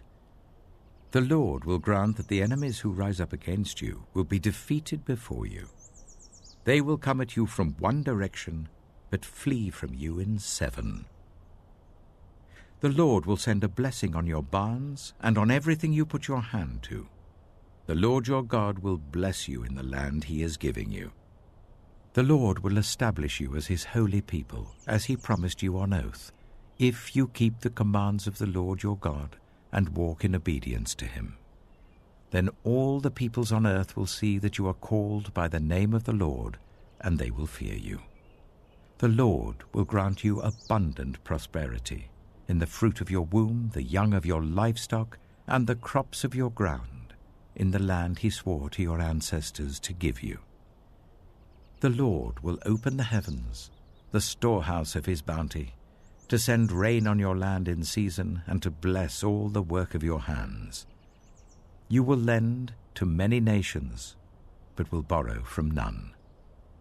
The Lord will make you the head, not the tail. If you pay attention to the commands of the Lord your God that I give you this day, and carefully follow them, you will always be at the top, never at the bottom. Do not turn aside from any of the commands I give you today, to the right or to the left, following other gods and serving them. However, if you do not obey the Lord your God, and do not carefully follow all his commands and decrees I am giving you today, all these curses will come on you and overtake you. You will be cursed in the city and cursed in the country. Your basket and your kneading trough will be cursed. The fruit of your womb will be cursed, and the crops of your land, and the calves of your herds, and the lambs of your flocks. You will be cursed when you come in, and cursed when you go out. The Lord will send on you curses, confusion, and rebuke in everything you put your hand to, until you are destroyed and come to sudden ruin because of the evil you have done in forsaking him. The Lord will plague you with diseases until he has destroyed you from the land you are entering to possess. The Lord will strike you with wasting disease, with fever and inflammation, with scorching heat and drought, with blight and mildew, which will plague you until you perish. The sky over your head will be bronze, the ground beneath you iron. The Lord will turn the rain of your country into dust and powder. It will come down from the skies until you are destroyed. The Lord will cause you to be defeated before your enemies. You will come at them from one direction, but flee from them in 7, and you will become a thing of horror to all the kingdoms on earth. Your carcasses will be food for all the birds and the wild animals, and there will be no one to frighten them away. The Lord will afflict you with the boils of Egypt, and with tumors, festering sores, and the itch from which you cannot be cured. The Lord will afflict you with madness, blindness, and confusion of mind. At midday you will grope about like a blind person in the dark. You will be unsuccessful in everything you do. Day after day you will be oppressed and robbed, with no one to rescue you. You will be pledged to be married to a woman, but another will take her and rape her. You will build a house, but you will not live in it. You will plant a vineyard, but you will not even begin to enjoy its fruit. Your ox will be slaughtered before your eyes, but you will eat none of it. Your donkey will be forcibly taken from you and will not be returned. Your sheep will be given to your enemies, and no one will rescue them.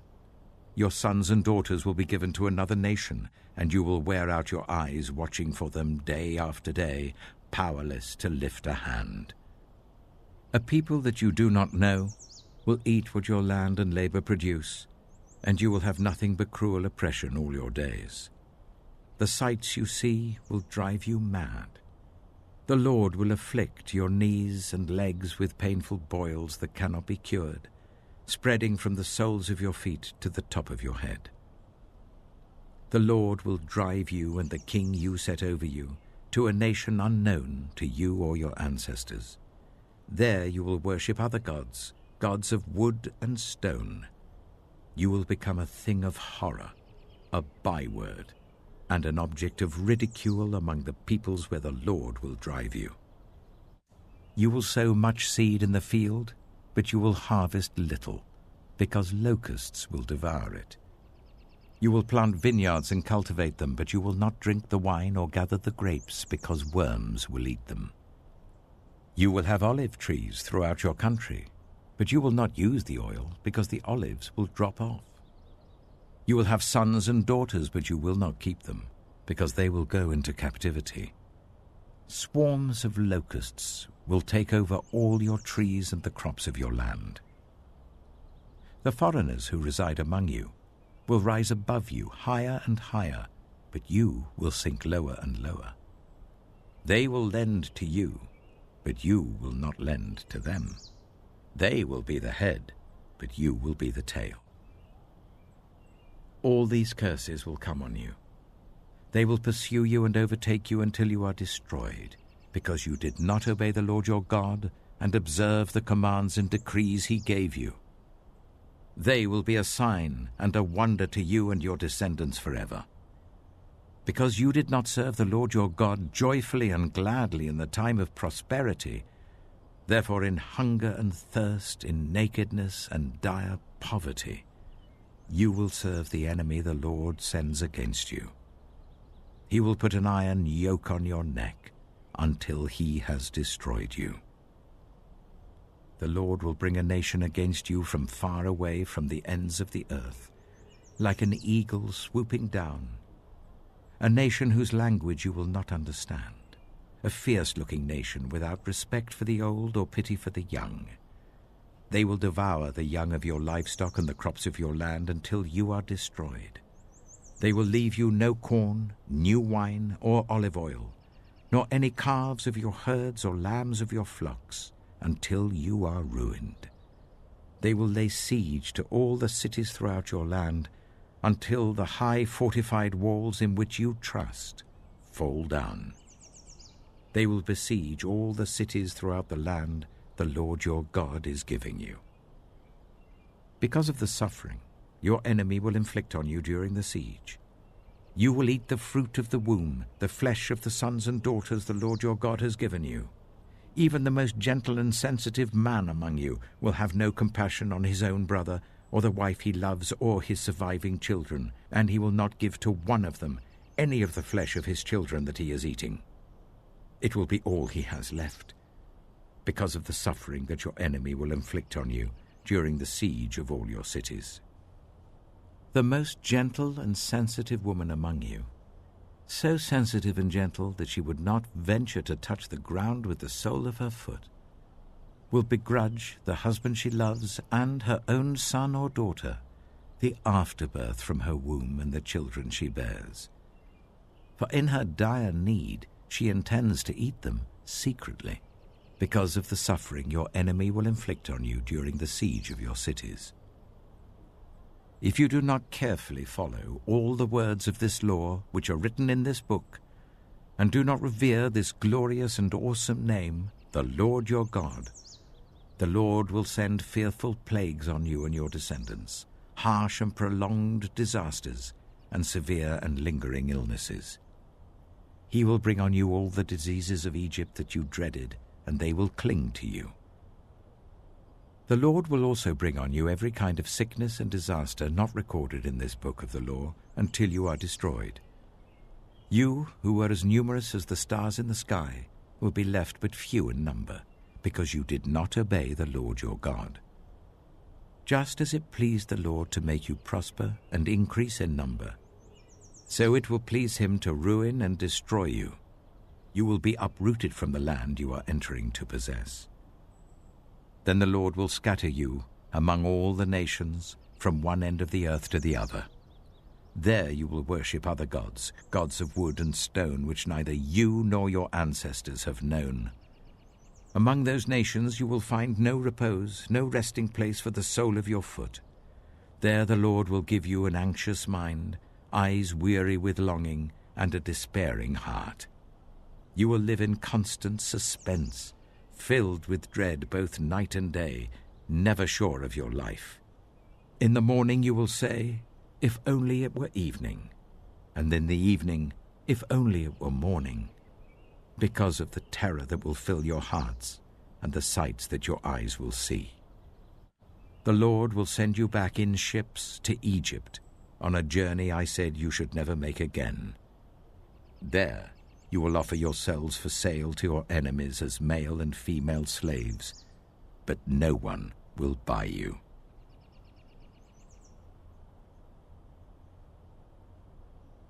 Deuteronomy chapter 29. These are the terms of the covenant the Lord commanded Moses to make with the Israelites in Moab, in addition to the covenant he had made with them at Horeb. Moses summoned all the Israelites and said to them, "Your eyes have seen all that the Lord did in Egypt to Pharaoh, to all his officials, and to all his land. With your own eyes you saw those great trials, those signs and great wonders. But to this day the Lord has not given you a mind that understands, or eyes that see, or ears that hear. Yet the Lord says, during the 40 years that I led you through the wilderness, your clothes did not wear out, nor did the sandals on your feet. You ate no bread and drank no wine or other fermented drink. I did this so that you might know that I am the Lord your God." When you reached this place, Sihon, king of Heshbon, and Og, king of Bashan, came out to fight against us, but we defeated them. We took their land and gave it as an inheritance to the Reubenites, the Gadites, and the half-tribe of Manasseh. Carefully follow the terms of this covenant, so that you may prosper in everything you do. All of you are standing today in the presence of the Lord your God. Your leaders and chief men, your elders and officials, and all the other men of Israel, together with your children and your wives, and the foreigners living in your camps who chop your wood and carry your water. You are standing here in order to enter into a covenant with the Lord your God, a covenant the Lord is making with you this day and sealing with an oath, to confirm you this day as his people, that he may be your God as he promised you, and as he swore to your fathers, Abraham, Isaac, and Jacob. I am making this covenant with its oath, not only with you who are standing here with us today in the presence of the Lord our God, but also with those who are not here today. You yourselves know how we lived in Egypt, and how we passed through the countries on the way here. You saw among them their detestable images and idols of wood and stone, of silver and gold. Make sure there is no man or woman, clan or tribe among you today whose heart turns away from the Lord our God to go and worship the gods of those nations. Make sure there is no root among you that produces such bitter poison. When such a person hears the words of this oath, and they invoke a blessing on themselves, thinking, "I will be safe, even though I persist in going my own way," they will bring disaster on the watered land as well as the dry. The Lord will never be willing to forgive them. His wrath and zeal will burn against them. All the curses written in this book will fall on them, and the Lord will blot out their names from under heaven. The Lord will single them out from all the tribes of Israel for disaster, according to all the curses of the covenant written in this book of the law. Your children who follow you in later generations, and foreigners who come from distant lands, will see the calamities that have fallen on the land and the diseases with which the Lord has afflicted it. The whole land will be a burning waste of salt and sulfur. Nothing planted, nothing sprouting, no vegetation growing on it. It will be like the destruction of Sodom and Gomorrah, Admah and Zeboim, which the Lord overthrew in fierce anger. All the nations will ask, "Why has the Lord done this to this land? Why this fierce burning anger?" And the answer will be, "It is because this people abandoned the covenant of the Lord, the God of their ancestors, the covenant he made with them when he brought them out of Egypt. They went off and worshipped other gods and bowed down to them, gods they did not know, gods he had not given them. Therefore the Lord's anger burned against this land, so that he brought on it all the curses written in this book. In furious anger and in great wrath, the Lord uprooted them from their land and thrust them into another land, as it is now. The secret things belong to the Lord our God, but the things revealed belong to us and to our children forever, that we may follow all the words of this law."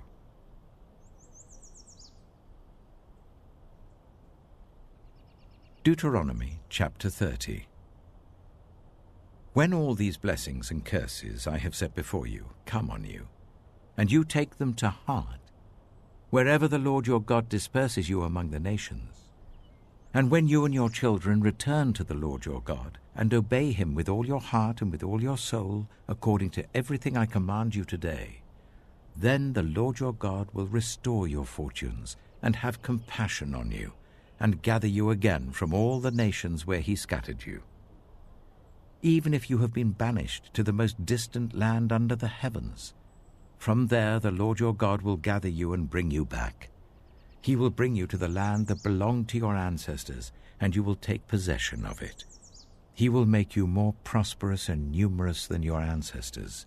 The Lord your God will circumcise your hearts and the hearts of your descendants, so that you may love him with all your heart and with all your soul and live. The Lord your God will put all these curses on your enemies who hate and persecute you. You will again obey the Lord and follow all his commands I am giving you today. Then the Lord your God will make you most prosperous in all the work of your hands and in the fruit of your womb, the young of your livestock and the crops of your land. The Lord will again delight in you and make you prosperous, just as he delighted in your ancestors. If you obey the Lord your God and keep his commands and decrees that are written in this book of the law, and turn it to the Lord your God with all your heart and with all your soul. Now what I am commanding you today is not too difficult for you or beyond your reach. It is not up in heaven, so that you have to ask, who will ascend into heaven to get it and proclaim it to us so that we may obey it? Nor is it beyond the sea, so that you have to ask, who will cross the sea to get it and proclaim it to us so that we may obey it? No, the word is very near you. It is in your mouth and in your heart, so that you may obey it. See, I set before you today life and prosperity, death and destruction. For I command you today to love the Lord your God, to walk in obedience to him and to keep his commands, decrees, and laws. Then you will live and increase, and the Lord your God will bless you in the land you are entering to possess. But if your heart turns away, and you are not obedient, and if you are drawn away to bow down to other gods and worship them, I declare to you this day that you will certainly be destroyed. You will not live long in the land you are crossing the Jordan to enter and possess. This day I call the heavens and the earth as witnesses against you that I have set before you life and death, blessings and curses. Now choose life, so that you and your children may live, and that you may love the Lord your God, listen to his voice, and hold fast to him. For the Lord is your life, and he will give you many years in the land he swore to give to your fathers, Abraham, Isaac, and Jacob.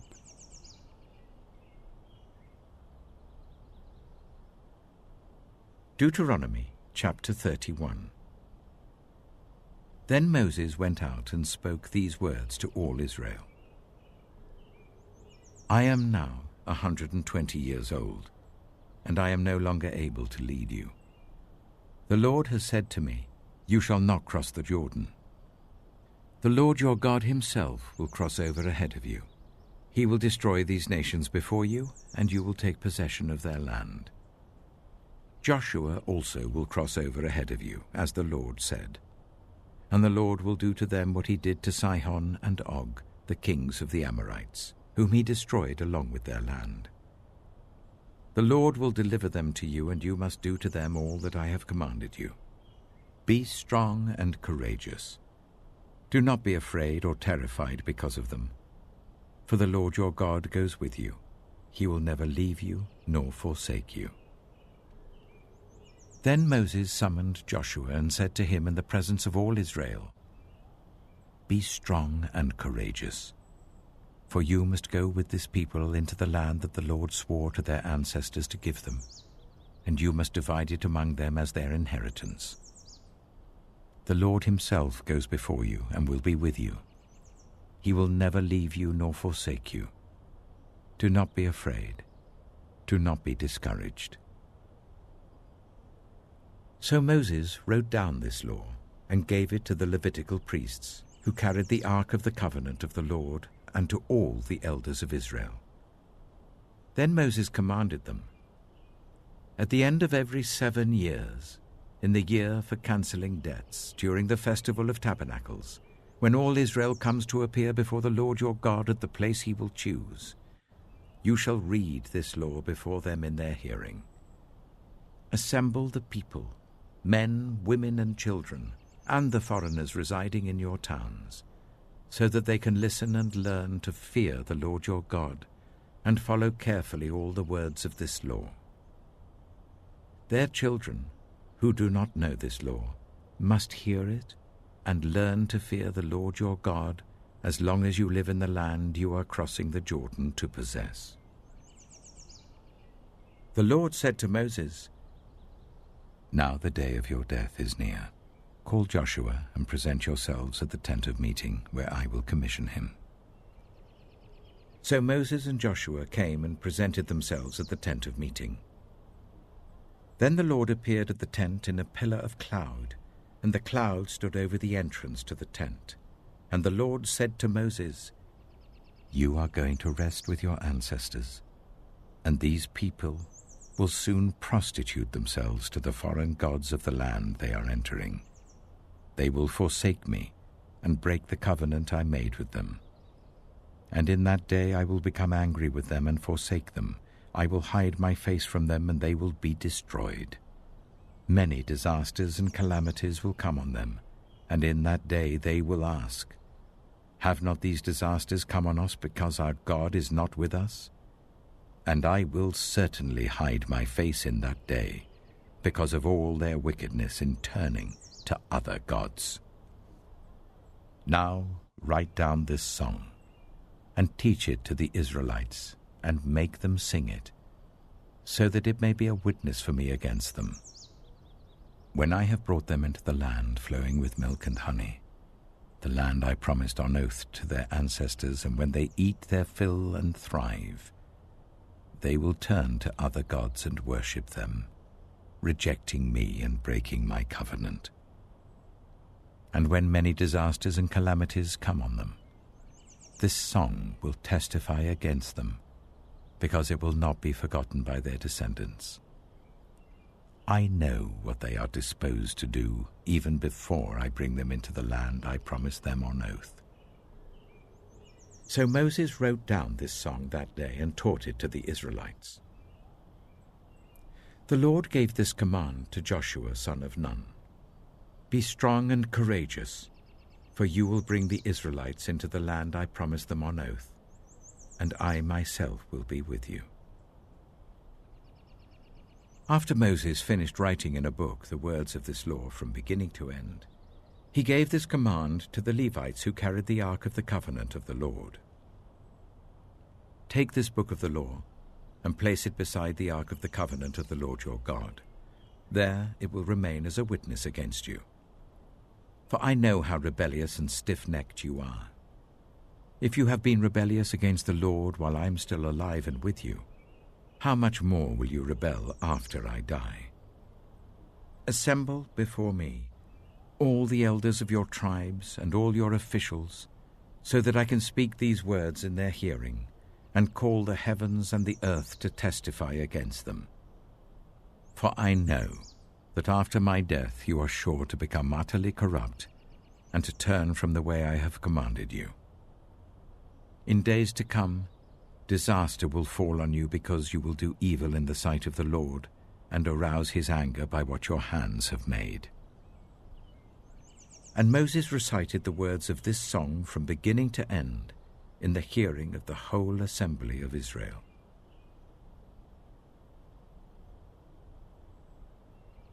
Deuteronomy chapter 32.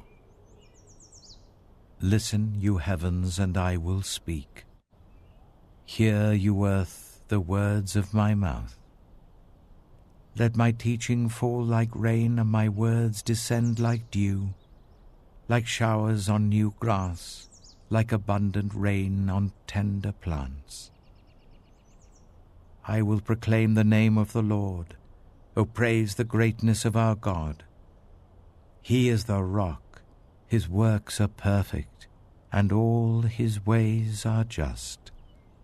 A faithful God who does no wrong, upright and just is he. They are corrupt and not his children. To their shame they are a warped and crooked generation. Is this the way you repay the Lord, you foolish and unwise people? Is he not your Father, your Creator, who made you and formed you? Remember the days of old. Consider the generations long past. Ask your father, and he will tell you, your elders, and they will explain to you. When the Most High gave the nations their inheritance, when he divided all mankind, he set up boundaries for the peoples according to the number of the sons of Israel. For the Lord's portion is his people, Jacob his allotted inheritance. In a desert land he found him, in a barren and howling waste. He shielded him and cared for him. He guarded him as the apple of his eye. Like an eagle that stirs up its nest and hovers over its young, that spread its wings to catch them and carries them on its pinions. The Lord alone led him. No foreign god was with him. He made him ride on the heights of the land, and fed him with the fruit of the fields. He nourished him with honey from the rock, and with oil from the flinty crag, with curds and milk from herds and flock, and with fattened lambs and goats, with choice rams of Bashan, and the finest grains of wheat. You drank the foaming blood of the grape. Jeshurun grew fat and kicked. Filled with food, they became heavy and sleek. They abandoned the God who made them and rejected the rock, their Savior. They made him jealous with their foreign gods and angered him with their detestable idols. They sacrificed to false gods, which are not God, gods they had not known, gods that had recently appeared, gods your ancestors did not fear. You deserted the rock who fathered you. You forgot the God who gave you birth. The Lord saw this and rejected them because he was angered by his sons and daughters. I will hide my face from them, he said, and see what their end will be. For they are a perverse generation, children who are unfaithful. They made me jealous by what is no God, and angered me with their worthless idols. I will make them envious by those who are not a people. I will make them angry by a nation that has no understanding. For a fire will be kindled by my wrath, one that burns down to the realm of the dead below. It will devour the earth and its harvests, and set on fire the foundations of the mountains. I will heap calamities on them, and expend my arrows against them. I will send wasting famine against them, consuming pestilence and deadly plague. I will send against them the fangs of wild beasts, the venom of vipers that glide in the dust. In the street the sword will make them childless, in their homes terror will reign. The young men and young women will perish, the infants and those with grey hair. I said I would scatter them and erase their name from human memory. But I dreaded the taunt of the enemy, lest the adversary misunderstand, and say, "Our hand has triumphed, the Lord has not done all this." They are a nation without sense. There is no discernment in them.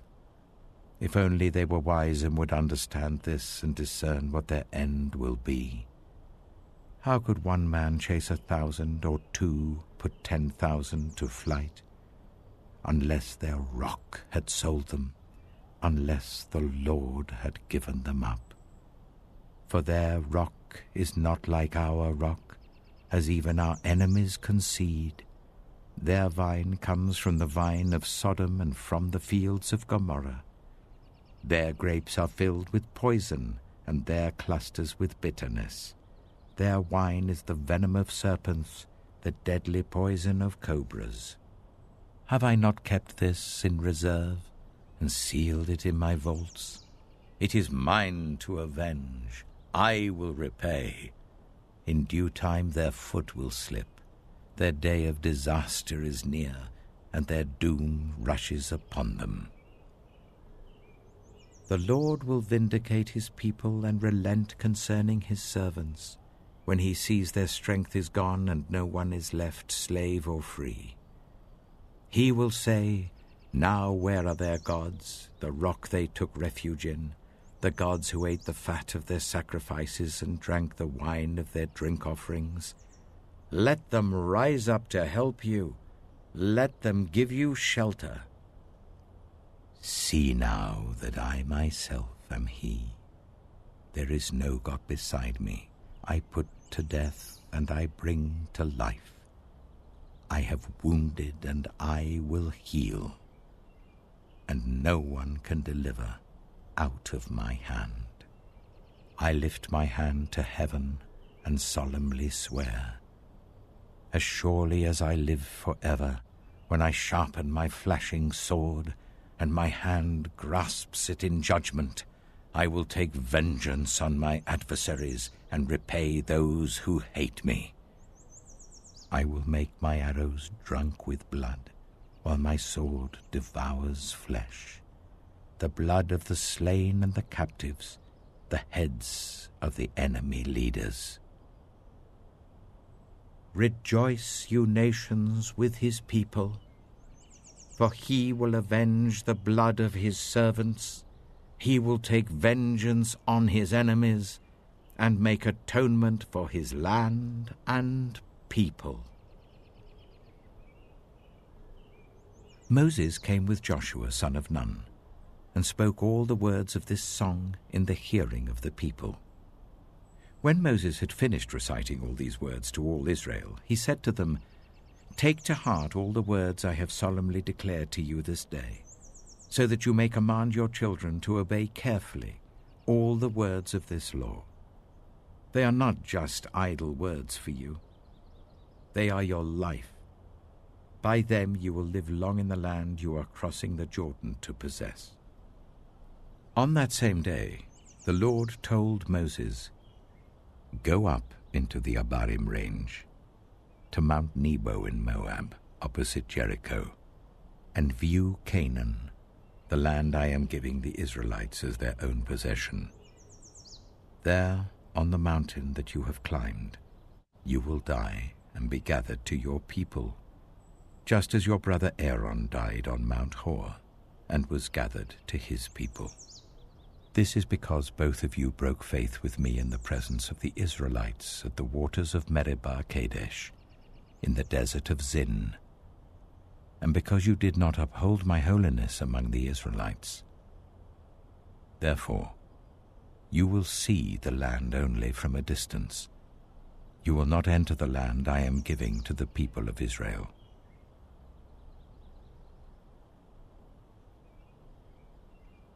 Deuteronomy chapter 33.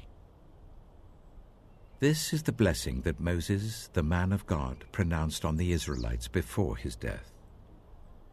He said, "The Lord came from Sinai and dawned over them from Seir. He shone forth from Mount Paran. He came with myriads of holy ones from the south, from his mountain slopes. Surely it is you who love the people. All the holy ones are in your hand. At your feet they all bow down, and from you receive instruction, the law that Moses gave us, the possession of the assembly of Jacob. He was king over Jeshurun when the leaders of the people assembled, along with the tribes of Israel. Let Reuben live and not die, nor his people be few." And this he said about Judah. "Hear, Lord, the cry of Judah. Bring him to his people. With his own hands he defends his cause. O be his help against his foes." About Levi he said, "Your Thummim and Urim belong to your faithful servant. You tested him at Massah. You contended with him at the waters of Meribah. He said of his father and mother, 'I have no regard for them.' He did not recognize his brothers or acknowledge his own children, but he watched over your word and guarded your covenant. He teaches your precepts to Jacob and your law to Israel. He offers incense before you and whole burnt offerings on your altar. Bless all his skills, Lord, and be pleased with the work of his hands. Strike down those who rise against him, his foes, till they rise no more." About Benjamin he said, "Let the beloved of the Lord rest secure in him, for he shields him all day long, and the one the Lord loves rests between his shoulders." About Joseph he said, "May the Lord bless his land with the precious dew from heaven above, and with the deep waters that lie below. With the best the sun brings forth, and the finest the moon can yield. With the choicest gifts of the ancient mountains, and the fruitfulness of the everlasting hills. With the best gifts of the earth and its fullness, and the favor of him who dwelt in the burning bush. Let all these rest on the head of Joseph, on the brow of the prince among his brothers. In majesty he is like a firstborn bull. His horns are the horns of a wild ox. With them he will gore the nations, even those at the ends of the earth. Such are the 10,000s of Ephraim, such are the thousands of Manasseh." About Zebulun he said, "Rejoice, Zebulun, in your going out, and you, Issachar, in your tents. They will summon peoples to the mountain and there offer the sacrifices of the righteous. They will feast on the abundance of the seas, on the treasures hidden in the sand." About Gad he said, "Blessed is he who enlarges Gad's domain. Gad lives there like a lion, tearing at arm or head. He chose the best land for himself. The leader's portion was kept for him. When the heads of the people assembled, he carried out the Lord's righteous will and his judgments concerning Israel." About Dan he said, "Dan is a lion's cub, springing out of Bashan." About Naphtali he said, "Naphtali is abounding with the favor of the Lord and is full of his blessing. He will inherit southward to the lake." About Asher he said, "Most blessed of sons is Asher. Let him be favored by his brothers, and let him bathe his feet in oil. The bolts of your gates will be iron and bronze, and your strength will equal your days. There is no one like the God of Jeshurun, who rides across the heavens to help you, and on the clouds in his majesty. The eternal God is your refuge, and underneath are the everlasting arms. He will drive out your enemies before you, saying, "Destroy them." So Israel will live in safety. Jacob will dwell secure in a land of grain and new wine, where the heavens drop dew. Blessed are you, Israel. Who is like you, a people saved by the Lord? He is your shield and helper, and your glorious sword. Your enemies will cower before you, and you will tread on their heights.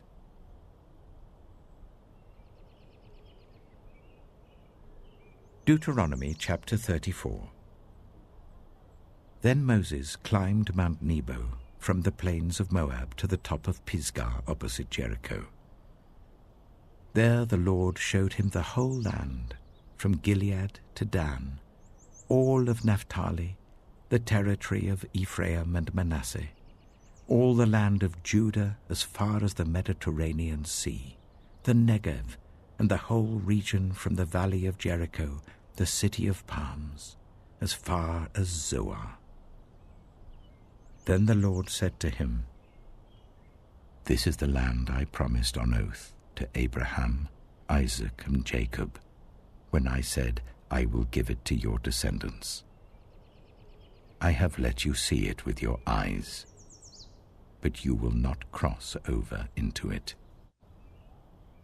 And Moses, the servant of the Lord, died there in Moab, as the Lord had said.